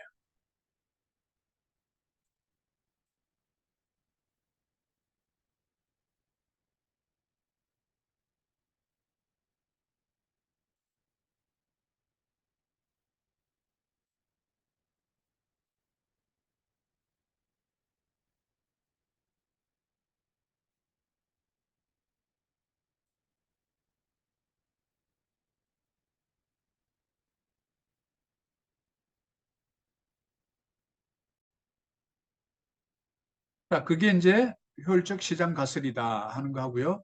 그 다음에 그 두 번째 건 누가 좀 읽어줄래요? 네. 즉, 주가는 주어진 시간에 사용 가능한 모든 정보를 반영한다는 의미입니다. EMH에 따르면 이미 공개된 정보를 사용하여 주식 시장에서 평균 이상의 수익을 지속적으로 달성하는 것은 불가능합니다. 왜냐하면 그래서 여기 계신 분들 전부 다 정보를 다 같은 정보를 알고 있어요.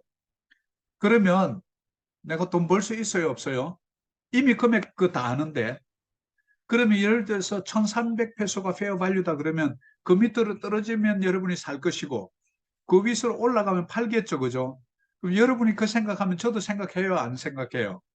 생각하죠. 그러니까 평균 이상의 수익 만들어내는 거 불가능하다 그 뜻이에요.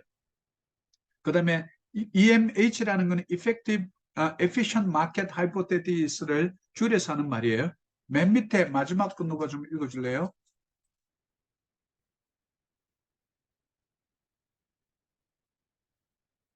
한 번도 안 읽은 사람 읽으시면 돼요. 다른 분이요? 아니, 읽으세요. 네. 네. EMH는 개인 투자자, 기관 투자자 및 전문 분석가를 포함하여 금융시장에 참여하는 많은 사람들이 끊임없이 서로에 대한 정보 이점을 얻으려고 한다는 생각을 기반으로 합니다. 효율적 시장 가설은 모든 사람이 돈 벌라 그래요, 안 벌라 그래? 다 돈 벌라 그러죠. 다 끊임없이 금융시장에 참여하고 끊임없이 서로 정보를 얻으려고 한다. 이게 뭐냐? 효율적 시장에 대한 가설이다. 가설은 진짜가 아닙니다. 그렇게 세워본 거예요. 이럴 것이야. 그 세 가지가 있습니다. 자, 세 가지가 뭘까요? 자, 이제 이 세 가지는 이제 알고 있어야 돼요. 그래서 이걸 영어로 보면 weak form efficient hypothesis 또 그 다음에는 semi-strong form hypothesis 그 다음에 강형하면 strong form efficient hypothesis 이렇게 이제 부른다. 그래서 이제 이 영어로 되면 좀 머리 아프니까 우리는 늘 그래도 한국어로 이 부분은 이해를 할 때는 자, 효율적 시장 가서 이거 한번 누구 윗부분 한번 읽어줄래? 1번까지만 약형 효율 시장에 대한 것까지만. 네, 효율적 시장 가설.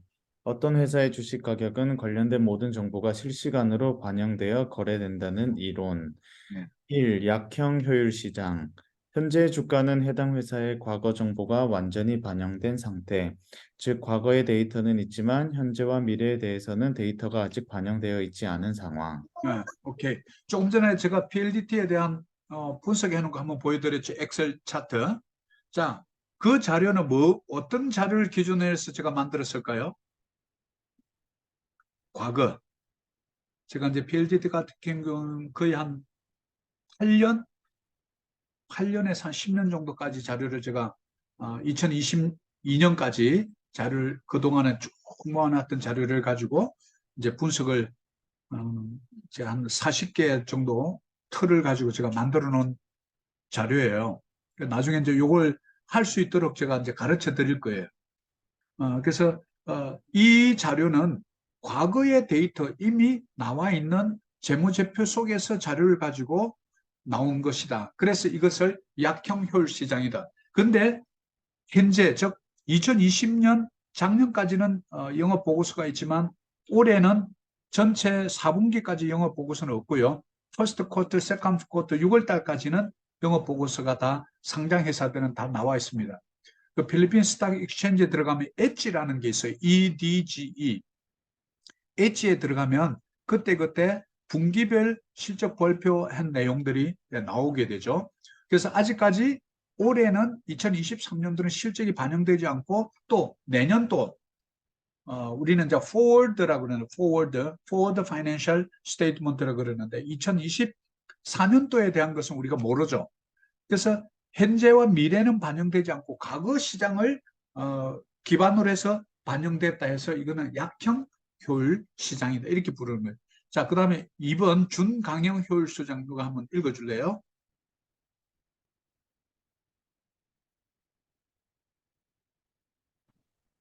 준강형 효율 시장. 현재 모든 정보가 신속하고 정확하게 현재의 주식 가격에 반영되는 상황. 과거의 주가와 거래량 변동에 대한 정보에 더해 신제품 개발 현황 등 현재까지의 모든 정보가 포함. 약형 효율 시장보다 정보가 더 많이 주가에 반영되지만 아직은 완전하다고 말하기는 어려움. 네.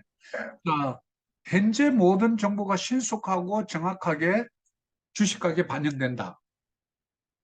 근데 과거의 주가와 거래량 변동에 대한 정보에 신제품 개발 또 현재까지 모든 정보가 포함된다. 그러면 약형하고 다른 것은 현재 모든 정보까지도 다 포함되어 있는 것을 우리는 준강형 효율 시장이다. 이렇게 이제 말하죠. 그런데 이것도 여전히 완전해요? 아직 완전하지 않아요? 아직까지 완전하지 않다. 그래서 이 정보 가지고는 아직까지 다 모른다. 그래서 이제 세 번째, 강형 누가 한번 읽어줄래요? 강형? 현재 주가는 과거, 현재의 모든 정보뿐만 아니라 미래에 발표될 기업의 내부 정보까지 가격에 반영된 상태. 네. 그러면 현재 주가는 과거 정보뿐만 아니라 현재 정보 또 미래에 발표될 기업 정보까지 다 반영되어 있는 상태다라고 보는 것이 강형 효율 시장 가설이다 이 말이죠. 가설이에요, 여러분이니까. 왜냐하면 정확치 않은 것은 가설을 세워놓고 이것이 이제 법칙으로까지 갈 수 있도록 하는 거죠. 그래서 이런 이제 자본시장에 특별히 이제 주식시장 이런 쪽에 이런 가설을 세워놓구나. 어떤 거냐? 약형, 즉 과거의 모든 데이터 가지고 했기 때문에 완전히 모든 정보가 반영은 되지 않았다. 준강형은 현재까지 모든 정보는 반영됐지만 아직까지 완전하지 않다. 강형은 실제 지금 나와 있는 PLDT의 1230페소인가 아마 뭐 그리 될 거예요. 이 주가는 과거의 정보, 현재 정보, 미래 정보까지 이미 다 반영됐다라고 보는 것을 우리는 강형 효율 시장 가설이라 이렇게 부르는 겁니다. 자, 이렇게 말이 이제 어려워서 그런데 효율적 시장 가설이 있는데 약형이 있고 준강형이 있고 강형이 있다. 그러니까 이제 이게 바로 영어로는 바로 이 weak, 자, weak, 약형, 그 다음에 준 강형, 그 다음에 강형 이런 것들이 있다는 것만 우리 이제 일기에서는 좀 알고 계시면 좋을 것 같아요. 그 다음에 너무 중요한 거 시장 심리. 이 심리가 너무너무 중요해요, 사실은. 우리가 잘 몰라서 그런데 너무 심리가 중요한데 의외로 우리가 심리에 대한 부분들을 잘 모르고 있다. 그래서 마켓 사이콜로지에 대해서 좀 알아볼 텐데요. 우리 이제 인간의 심리가 시장을 보는 어떤 게 있는지를 자 한번 볼게요. 자, 투자 심리 사이클 한번 볼까요? 자, 맨 먼저 뭐로부터 시작되냐면 그거 될까? 의심해요. 그거 될까? 의심과 불신으로부터 일단 시작합니다. 그리고 이제 또 좀 자꾸 얘기를 들어요. 예를 들면 제가 좀 이렇게 속이 좀 아픈 분도 있지만 제가 콤보지 예를 들어볼게요. 그거 될까? 진짜 뭐 전국에 다 깔기는 까는 거예요, 정말. 뭐로 시작해요? 의심과 불신으로 시작해요. 그리고 이제 조금 더 조심스러워지는, 보니까 무슨 하청업체들이 지금 뭐 루손을 깐대요. 그 좀 있으니까,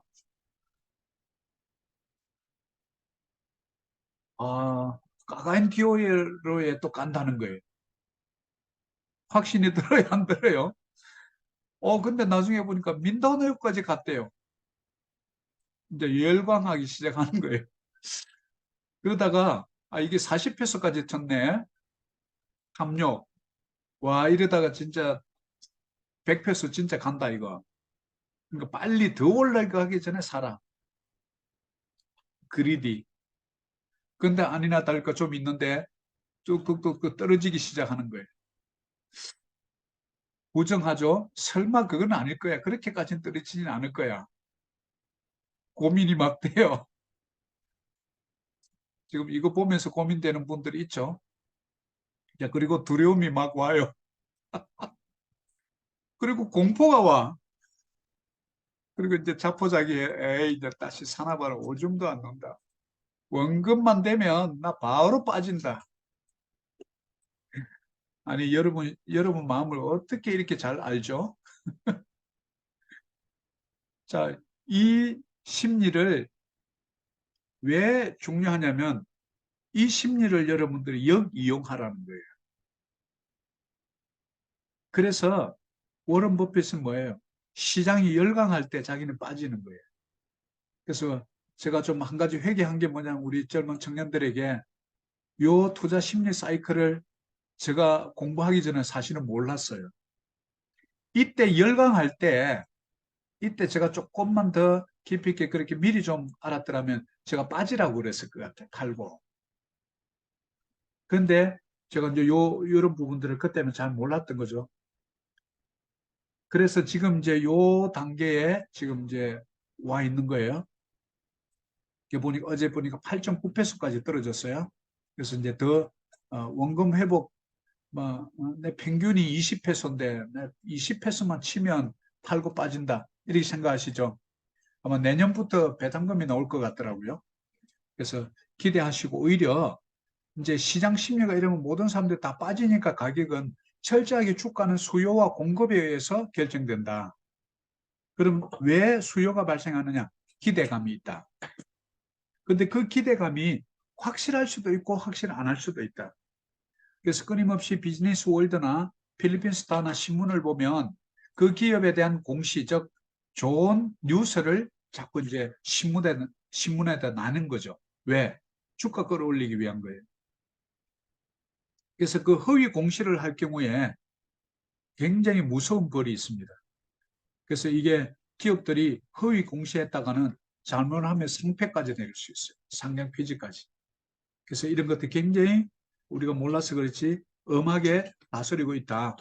그래서 이제 제가 이제 요 자료, 사이콜로지에 대한 자료가 보면 disbelief부터 해서 hope, optimism, belief, thrill, euphoria까지 갔다가 anxiety, denial, panic 상태, 또 anger 상태, depression, disbelief. 이걸 이제 한글로 조금 전에 이제 본 거예요. 그래서 시장 심리가 이렇구나라는 것을 알고 대처를 하면 됩니다. 그래서 사실은 이걸 이제 거꾸로 이용해라. 또 그렇다고 막 사가지고 나중에 목사님 그때 거꾸로 이용해 내 샀는데 뭐 떨어졌다면 목사님 책임지세요 이러시지 마시고 무슨 말인지 알죠? 거꾸로 이용해라. 다 모든 사람들이 패닉 상태에 빠져 있을 때 들어가라. 이게 이제 워런 버핏의 겉면이에요. 그래서 오히려 멀리 어차피 여러분 단타를 통해서 뭐 스윙 매매 한다든지 스칼핑 매매 한다든지 단타를 통해서 보려고 하시는 분들이 아니잖아요. 다 회사에 가 있고 그렇기 때문에 장기 투자 5년 이내 10년 이내 파실 분들이 아니죠. 필리핀 전역에 예를 들어서 광통신이 깔리는 그날까지 자율시장차가 다니는 그날까지 갖고 있으려고 하시는 분들 아니에요. 그러면 지금이 절호의 어쩌면 기회일 수 있다. 소량으로 포트폴리오를 잘 구성해서 한 12개 정도 종목 그리고 많으면 24개 이 정도 해서 그 종목 안에서 포트폴리오를 잘 구성하면 좋겠다. 그래서 시장 심리가 굉장히 중요하다. 근데 이제 시장 심리는 이 시장에 이것을 이제 예측을 하는데 우리가 이제 두 가지가 있죠. 바로 이제 펀더멘탈 어널리시스하고 그다음 테크니컬 어널리시스. 이건 이제 우리가 나중에 배울 거예요. 뭐 이건 이제 배우면 되게 재밌어요. 물론 뭐 머리는 좀 아픈데 어차피 뭐 이 지금 모든 자본시장도 그렇고 다 머리 아픈 거는 마찬가지잖아. 그래서 새롭게 이제 익숙하지 않아서 그런 거예요. 그래서 펀더멘탈 이게 뭔지 근데 뭐 짧게 보면 펀더멘탈 이렇게 보면 어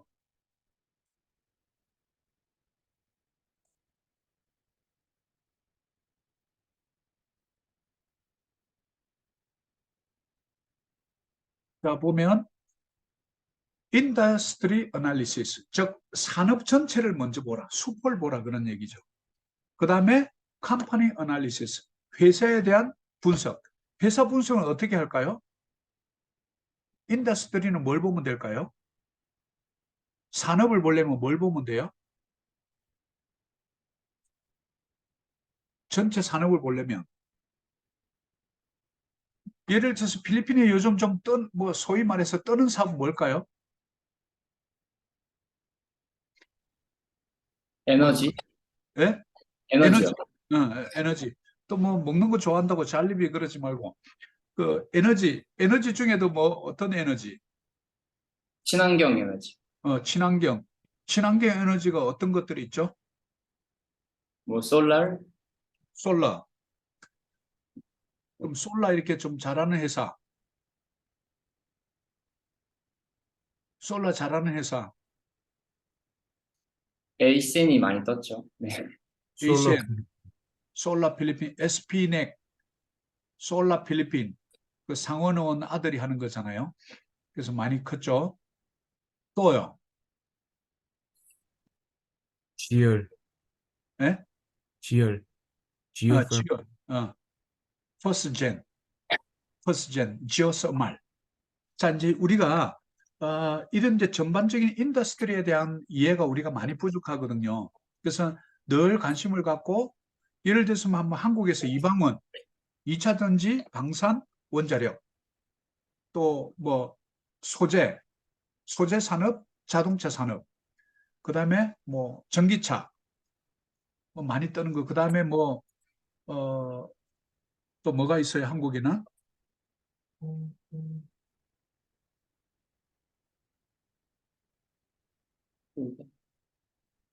뭐, 우리 이제 뭐 한국을 몰라도 돼요. 필리핀에 뭐 떠요? 필리핀에 떠는 사업 뭐 있을까요? 전기 오토바이, 전기 오토바이, 전기차. 전기 오토바이, 전기차, 전기 오토바이 누가 할까요? 별로 관심이 없죠? 보로로라고 네? 아얄라에서 보로로인가 기억나는 게 아얄라에서 예. 네, 투자해가지고 들어온다는 뉴스를 본 적은 있습니다. 아, 본 거 있죠? 중경이 보로로? 아주 관심을 보고 있네요. 그게 이제 IMI라는 Integrated Manufacturer죠. 우리 라구나 쪽에 있거든요. 그게 이제 아얄라 그룹이에요. 거기서 이제 대만 회사하고 같이 해서 이제 생산을 곧 시작할 거예요. 그래서 이제 이런 그 산업에 대한 관심을 이제 먼저 가져야 돼요. 그럼 어떻게 하느냐? 심플하죠. 비즈니스 월드를 간혹 이제 이 강산 형제가 저한테 밀려나리오 하고 이런 거 보다가 좋은 거 있으면 저한테 올려주고 또 그렇게 하거든요. 그래서 이제 앞으로 이제 이런 좋은 정보들이 새로운 리뉴얼 에너지, 예를 들어서 어보이티스 파워라는 회사 들어보셨나요? 어보이티스 파워. 네. 그다음에 SPC, 이 세부에 있는 SPC라는 회사 이름 들어보셨어요? 한국전력에서 투자한 회사. 예. 이제 이런 이제 파워에 대한 부분, 전력에 대한 이런 부분들 우리가 이제 이해를 하고 있어야 되는데 바로 인더스트리에 대한 분석을 늘 하고 있어야 된다. 그다음에 이제 컴퍼니에 대한 것은 이제 개별 회사로 뭐 에퍼젠이라든지 AP라든지 SPC라든지 뭐 이제 이런 회사들에 대한 이제 이런 것들은 재무제표를 보고 이제 알 수 있는 거죠. 그다음에 future profit outlook. 지금 수익이 계속해서 지금 증가하는가? 아니면 수익이 요즘 떨어지는가? 아니면 매출액이 이제 계속 증가하는가? 이 매출액은 우리가 이제 레버뉴라고 그러는데 레버뉴하고 프라핏하고 다른 개념이에요. 레버뉴는 전체 매출액을 말하고요. 프라핏은 수익을 말해요. 그래서 우리가 영어로 쓰다 보니까 레버뉴가 수익인지 뭐 이런 게 좀 헷갈릴 때가 있는데 레버뉴는 총 매출액을 말한다. 그리고 프로핏은 이익을 말한다. 자, 그 다음에 매크로 이코노믹, 즉 미시 경제를 말해요. 그래서 이제 아주 이제 구체적으로 들어가서 이제 이런 좀 미시적인 요소들을 볼 수 있는 것. 그래서 이런 것들을 우리는 뭐라 그러냐? 본질 분석이다 이렇게 말하죠. 이걸 갖다 우리는 펀더멘탈 아날리시스라 부른다. 그 다음에 그럼 기술 분석은 뭐냐? 이제 이걸 알아야 되겠죠. 기술 분석은 주로 보면 인디케이터를 보는 거죠. 인디케이터에 나중에 이제 여러 가지 한 8개에서 한 10가지 정도 이게 볼 수 있는 방법을 제가 이제 알려드릴게요. 그 다음에 오실레이터, 그 다음에 프라이스 차트. 주로 이제 한국 분들이 주로 강조하는 게 이 차트. 차트에 답이 있다. 추세에 답이 있다. 이제 이렇게 제가 여러 가지 이제 뭐 추세라는 차트의 기술은 김종환 씨가 쓴 이 책이 이 차트에 대해서 굉장히 잘 되어 있더라고요. 혹시 보이나요? 안 보이네. 안 보이죠? 그러니까 나중에 내가 이런 책들은 이제 좀 소개해 드릴게요. 그래서 이 테크니컬 어널리시스도 우리가 본질 분석하면 그럼 가치 투자하고 장기 투자하면 기술 분석을 몰라야 되느냐? 반드시 알아야 됩니다. 제가 사실은 이 가치 투자 이런 책만 많이 읽어가지고 제가 이 기술 투자에 대한 걸 좀 굉장히 무시했어요, 솔직히. 기술 투자하는 것들은 무식한 것들이야. 단타나하고 말이지. 갬블러들이지 투자 인베스터가 아니야. 막 이랬거든요. 제가 기술 투자를 공부하면서 제가 보고 책을 여러 권을 사서 차트부터 시작해서 다 이렇게 공부를 해보면서 이걸 내가 몰라서 들어가는 진입 시기를 내가 몰랐구나 하는 것을 깨달았어요. 뭐를 보여주느냐? 언제 들어가야 되는지를 보여주는 거예요. 그리고 언제 빠져야 될지를 보여주고요. 본질 투자, 장기 투자라고 해서 마냥 갖고 있는 게 아닙니다, 여러분. 제가 그렇게 생각했었거든요. 뭐 장기 투자는 나 10년 갖고 있을 거야. 여러분 10년 그냥 갖고 있으면 안 돼요. 계속 그 회사를 관찰하면서 갖고 있어야 돼요. 그럼 어떻게 관찰하느냐? 본질 분석하고 기술 분석을 같이 보면서 관찰해야 돼요. 갑작스레 기술 분석을 보는데 차트를 보는데 갑작스레 이동 평균선이 뚝뚝뚝뚝 밑으로 그냥 하락한다. 갑작스레 그냥 주가가 빠진다. 반드시 이유가 있다는 거예요. 그런 이유를 빨리빨리 찾아내는 거예요. 그래서 이제 테크니컬 분석과 본질 분석 이것을 두 가지를 같이 봐야만 언제 진입하고 언제 빠질지. 워런 버핏도 마냥 갖고 있는 게 아니에요. 손해 본 거 많습니다. 갖고 있다가. 그래서 이 두 가지를 반드시 같이 알아야 양쪽 날개가 있어야 날 수 있죠. 한쪽 날개만 갖고 가면 어떻게 돼요? 빙글빙글 도는 거예요. 계속해서. 그 두 개 날개가 있어야 멀리 날아갈 수 있다. 그래서 이 두 가지를 이제 우리가 배우게 될 거죠. 자, 그 다음에 자, 펀더멘탈 어널리시스 조금 전에 제가 설명했지만 이제 이걸 분석할 때 접근하는 방법이 좀 달라야 되겠죠. 맨 먼저 이제 거시경제 큰 걸 이제 매크로 이코노미 예를 들면 물가 상승률 그다음에 뭐 이제 우리가 이제 CPI라 그러죠. Commodity Price Index 이런 거. 그다음에 경제 성장률 GDP, Gross Domestic Product 또는 GNP 이 경제 성장률을 계속 이제 그로스 레이트를 보게 되겠죠. 필리핀 같은 경우는 좀 6.5% 이렇게 이제 보는 거죠. 그래서 경제 성장률이 된다. 차이나가 7% 미만으로 떨어지고 6% 미만으로 떨어지면 경제가 엉망된다고 저는 늘 생각했는데 요즘 지금 뭐 헝다 그룹도 지금 뭐 부동산 그룹도 지금 흔들리고 지금 경제가 지금 언제쯤 무너질지 몰라요. 이런 건 전체를 보는 것. 이걸 이제 우리는 매크로 이코노미 이렇게 이제 부르죠. 환율, 유가 이런 것들 전체를 보면서 전체 기류가 어떤지를 보는 것을 말한다. 그 다음에 이제 관련 없이 섹터를 보는 거예요. 이코노미를 보고 거시경제를 보고 그 다음에 섹터는 예를 들면 에너지, 홀딩 회사, 부동산, 파이낸셜 마켓, 서비스 마켓, 커머셜 앤 인더스트리 이런 식으로 업종을 나누는 거예요. 그래서 이제 나중에 업종을 이렇게 나눠서 하는 것들을 이제 좀 알려드리고요. 그 다음에 이제 인더스트리, 그 다음에 회사, 개별 회사로 이렇게 이제 들어가면 되죠. 자, 이렇게 해서 이제 분석하는 것을 우리가 펀더멘탈 어널리시스라고 그런다.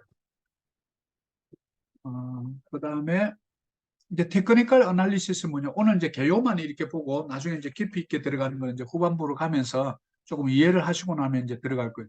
자, 테크니컬 어널리시스는 그야말로 기술 분석은 주로 차트를 봅니다. 그리고 추세선을 봐요. 그리고 이동 평균선을 보면서 실제로 지금 현재 가격이 뭐 52주 아니면 3년, 5년, 10년 이내에 최저점이다. 아니면 최고점이다. 또 지금 추세를 봐서 시메트릭 트라이앵글로 이렇게 지금 간다. 그럼 이게 무엇을 말하는지. 그 다음에 어센딩 트라이앵글, 이 상승하는 삼각형 모양으로 올라갈 때는 이 패턴을 우리가 어떻게 봐야 되는지. 디센딩 트라이앵글, 밑으로 내리꽂는 이런 이제 삼각형 모습을 보일 때 주가가 어떻게 되지? 라고 우리가 예상을 해보는 거예요. 그래서 거의 이런 예상들이 많이 맞더라. 그러나 꼭 맞지는 않다. 저도 많이 이렇게 수시로 이 차트선하고 추세선도 그려보고 이제 나중에 추세선을 그려보는 것도 연습할 거예요. 그래서 그렇게 그려보면서 맞을 때가 있고 또 안 맞을 때가 있고 여러 가지 이제 관련된 내용들을 같이 보면서 이제 보게 될 겁니다. 자, 그 다음에 한 가지 이제 이 시장에 대한 심리를 보면서 우리가 한 가지 알아야 될 게 몇 가지 이제 단계가 있는데 여기 보면 스텔스 페이스가 나오고 어웨어네스 페이스가 나오고 매니아 페이스가 나오고 블로 오프 이렇게 이제 몇 가지 단계 나오죠. 이게 뭐냐면 스마트 마니 즉 처음에 아무도 모를 때 스텔스는 뭐예요? 무인 안 보이는 거예요. 안 보이는 거. 그래서 그때 이미 벌써 이것을 눈치채고 있는 사람들이 있다는 거예요. 소위 우리가 말하는 요 단계를 우리는 큰손이라고 그래요.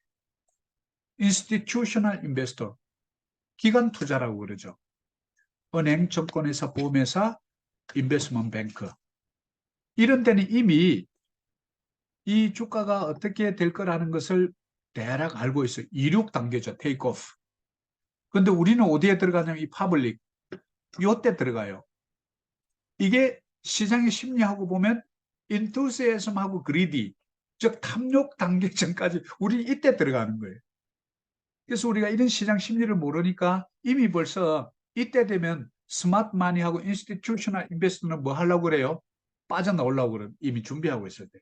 그때 우리 개미들은 언제 들어가요? 이때 들어가요. 아, 제가 이런 걸 좀 사이콜로지하고 이거 공부하면서요. 아유, 무식한 거 좀 미리 알지. 미리 알아가지고 우리 청년들한테 그 지금 빨리 팔고 잠시 나왔다가 간망해라. 이렇게 얘기를 해줬어야지. 제가 얼마나 후회했는지 몰라요. 아, 이 무지가 병이구나. 그래서 이제 지금 아직까지 젊고 이제 시작이니까 이제 이런 시장의 이 사이콜로지적 심리가 있다. 그래서 절대 여러분들이 이제 이 기관 투자자들하고 붙어갖고 하려고 그러면 안 돼. 근데 이 기관 투자자를 이기는 방법이 하나 있어요. 장기 투자예요.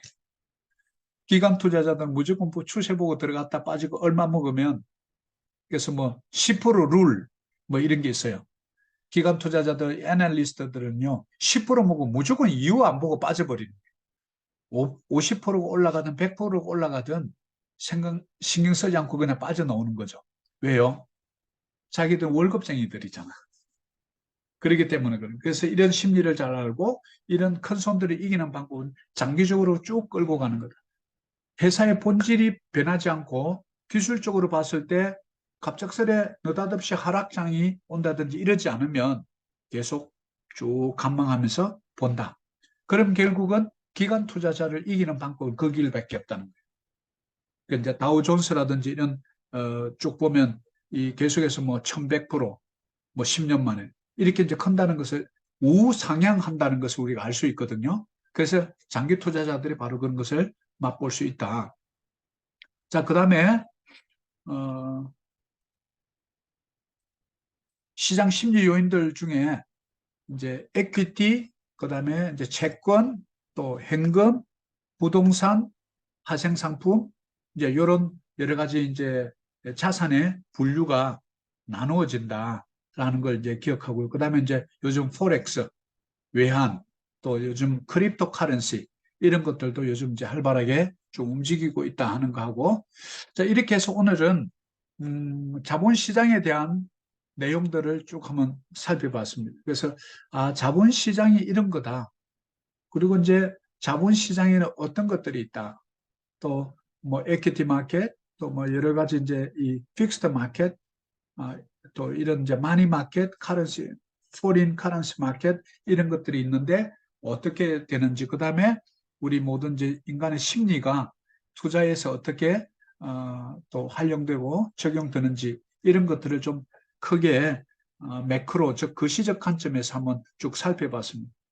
자, 그래서 오늘 딱 지금 2시간 조금 더 됐네요. 자, 오늘 첫 번째 좀 어렵죠? 좀 말도 어렵고요. 단어도 어렵고. 어떠셨나요? 좋았습니다. 그래서, 우리가 좀 접해보지 않았던 부분들을, 이렇게라도 좀, 보면서, 이 자본시장에 대한 관심을 좀 가져야 되겠구나. 이런 좀 생각을 가지면 어떨까, 이렇게 싶어요.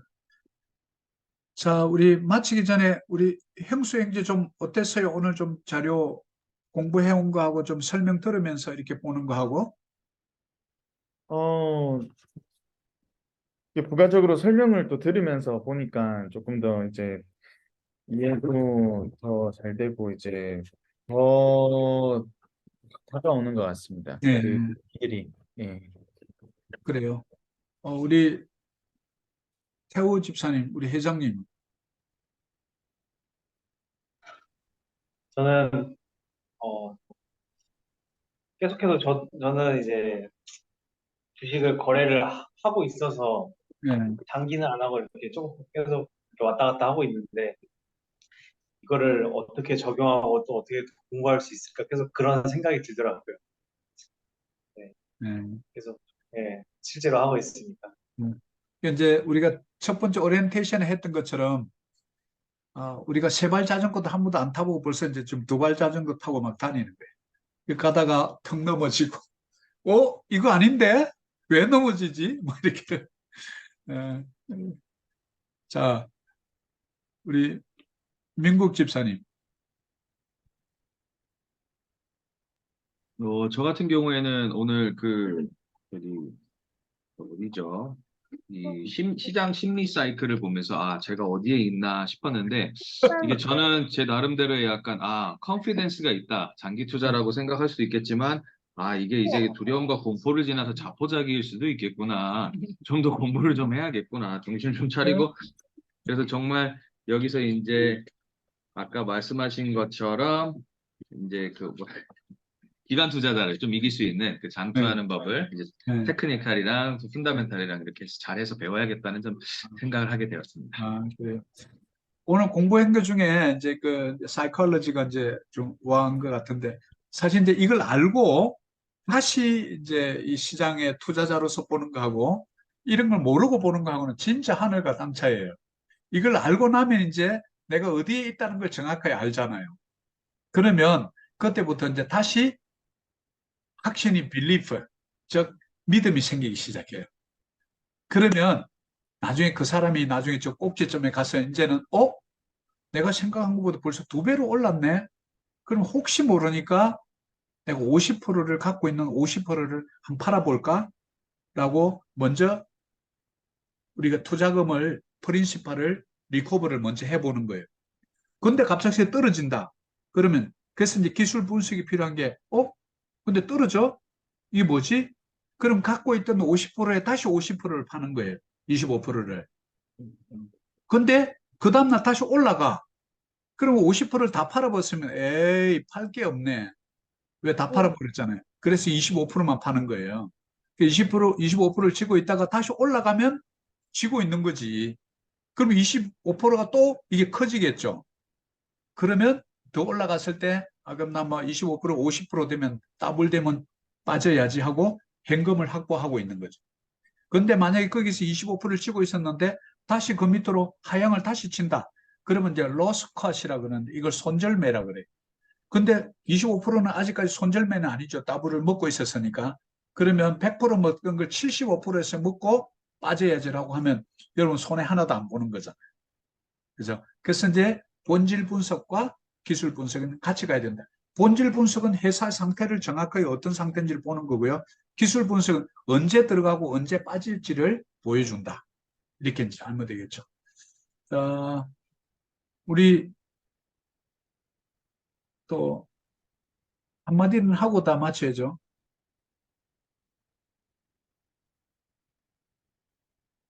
말 안 한 분들. 우리 지영자매. 네, 저는 혼자 볼 때는 되게 조금 이해가 다 되기가 어려운 부분이 있었는데 확실히 목사님께서 키포인트만 이 개념만 알고 갑시다 이렇게 계속 말씀해 주시는 걸로 이해하다 보니까 그래도 천천히 따라갈 수 있었던 것 같습니다. 네, 그래요. 오늘 특별히 뭐 어느 부분이 좀, 이거 좀 깨달았다. 이 부분이 좀 나에게는 좀 필요했었다. 이런 거는 있었나요? 저는 그냥 전체적인 용어들을 좀 많이 알아가게 된 것 같아요. 저는 이 용어들을 사실 거의 다 몰랐다고 볼 수 있는데 그냥 이제 그 용어들을 좀 새롭게 많이 안 게 큰 것 같습니다. 그래요. 그 용어에 이제 익숙해지는 것부터 시작하는 거예요.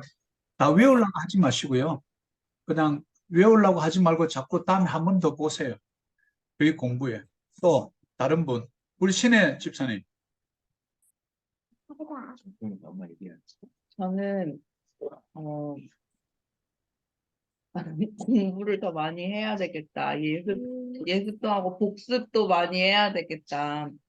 라는 생각이 많이 들었어요. 저 굉장히 오늘 들었던 내용들이 많이 새로운 것들이 많았던 것 같아서 많이 익숙해져야 될 필요가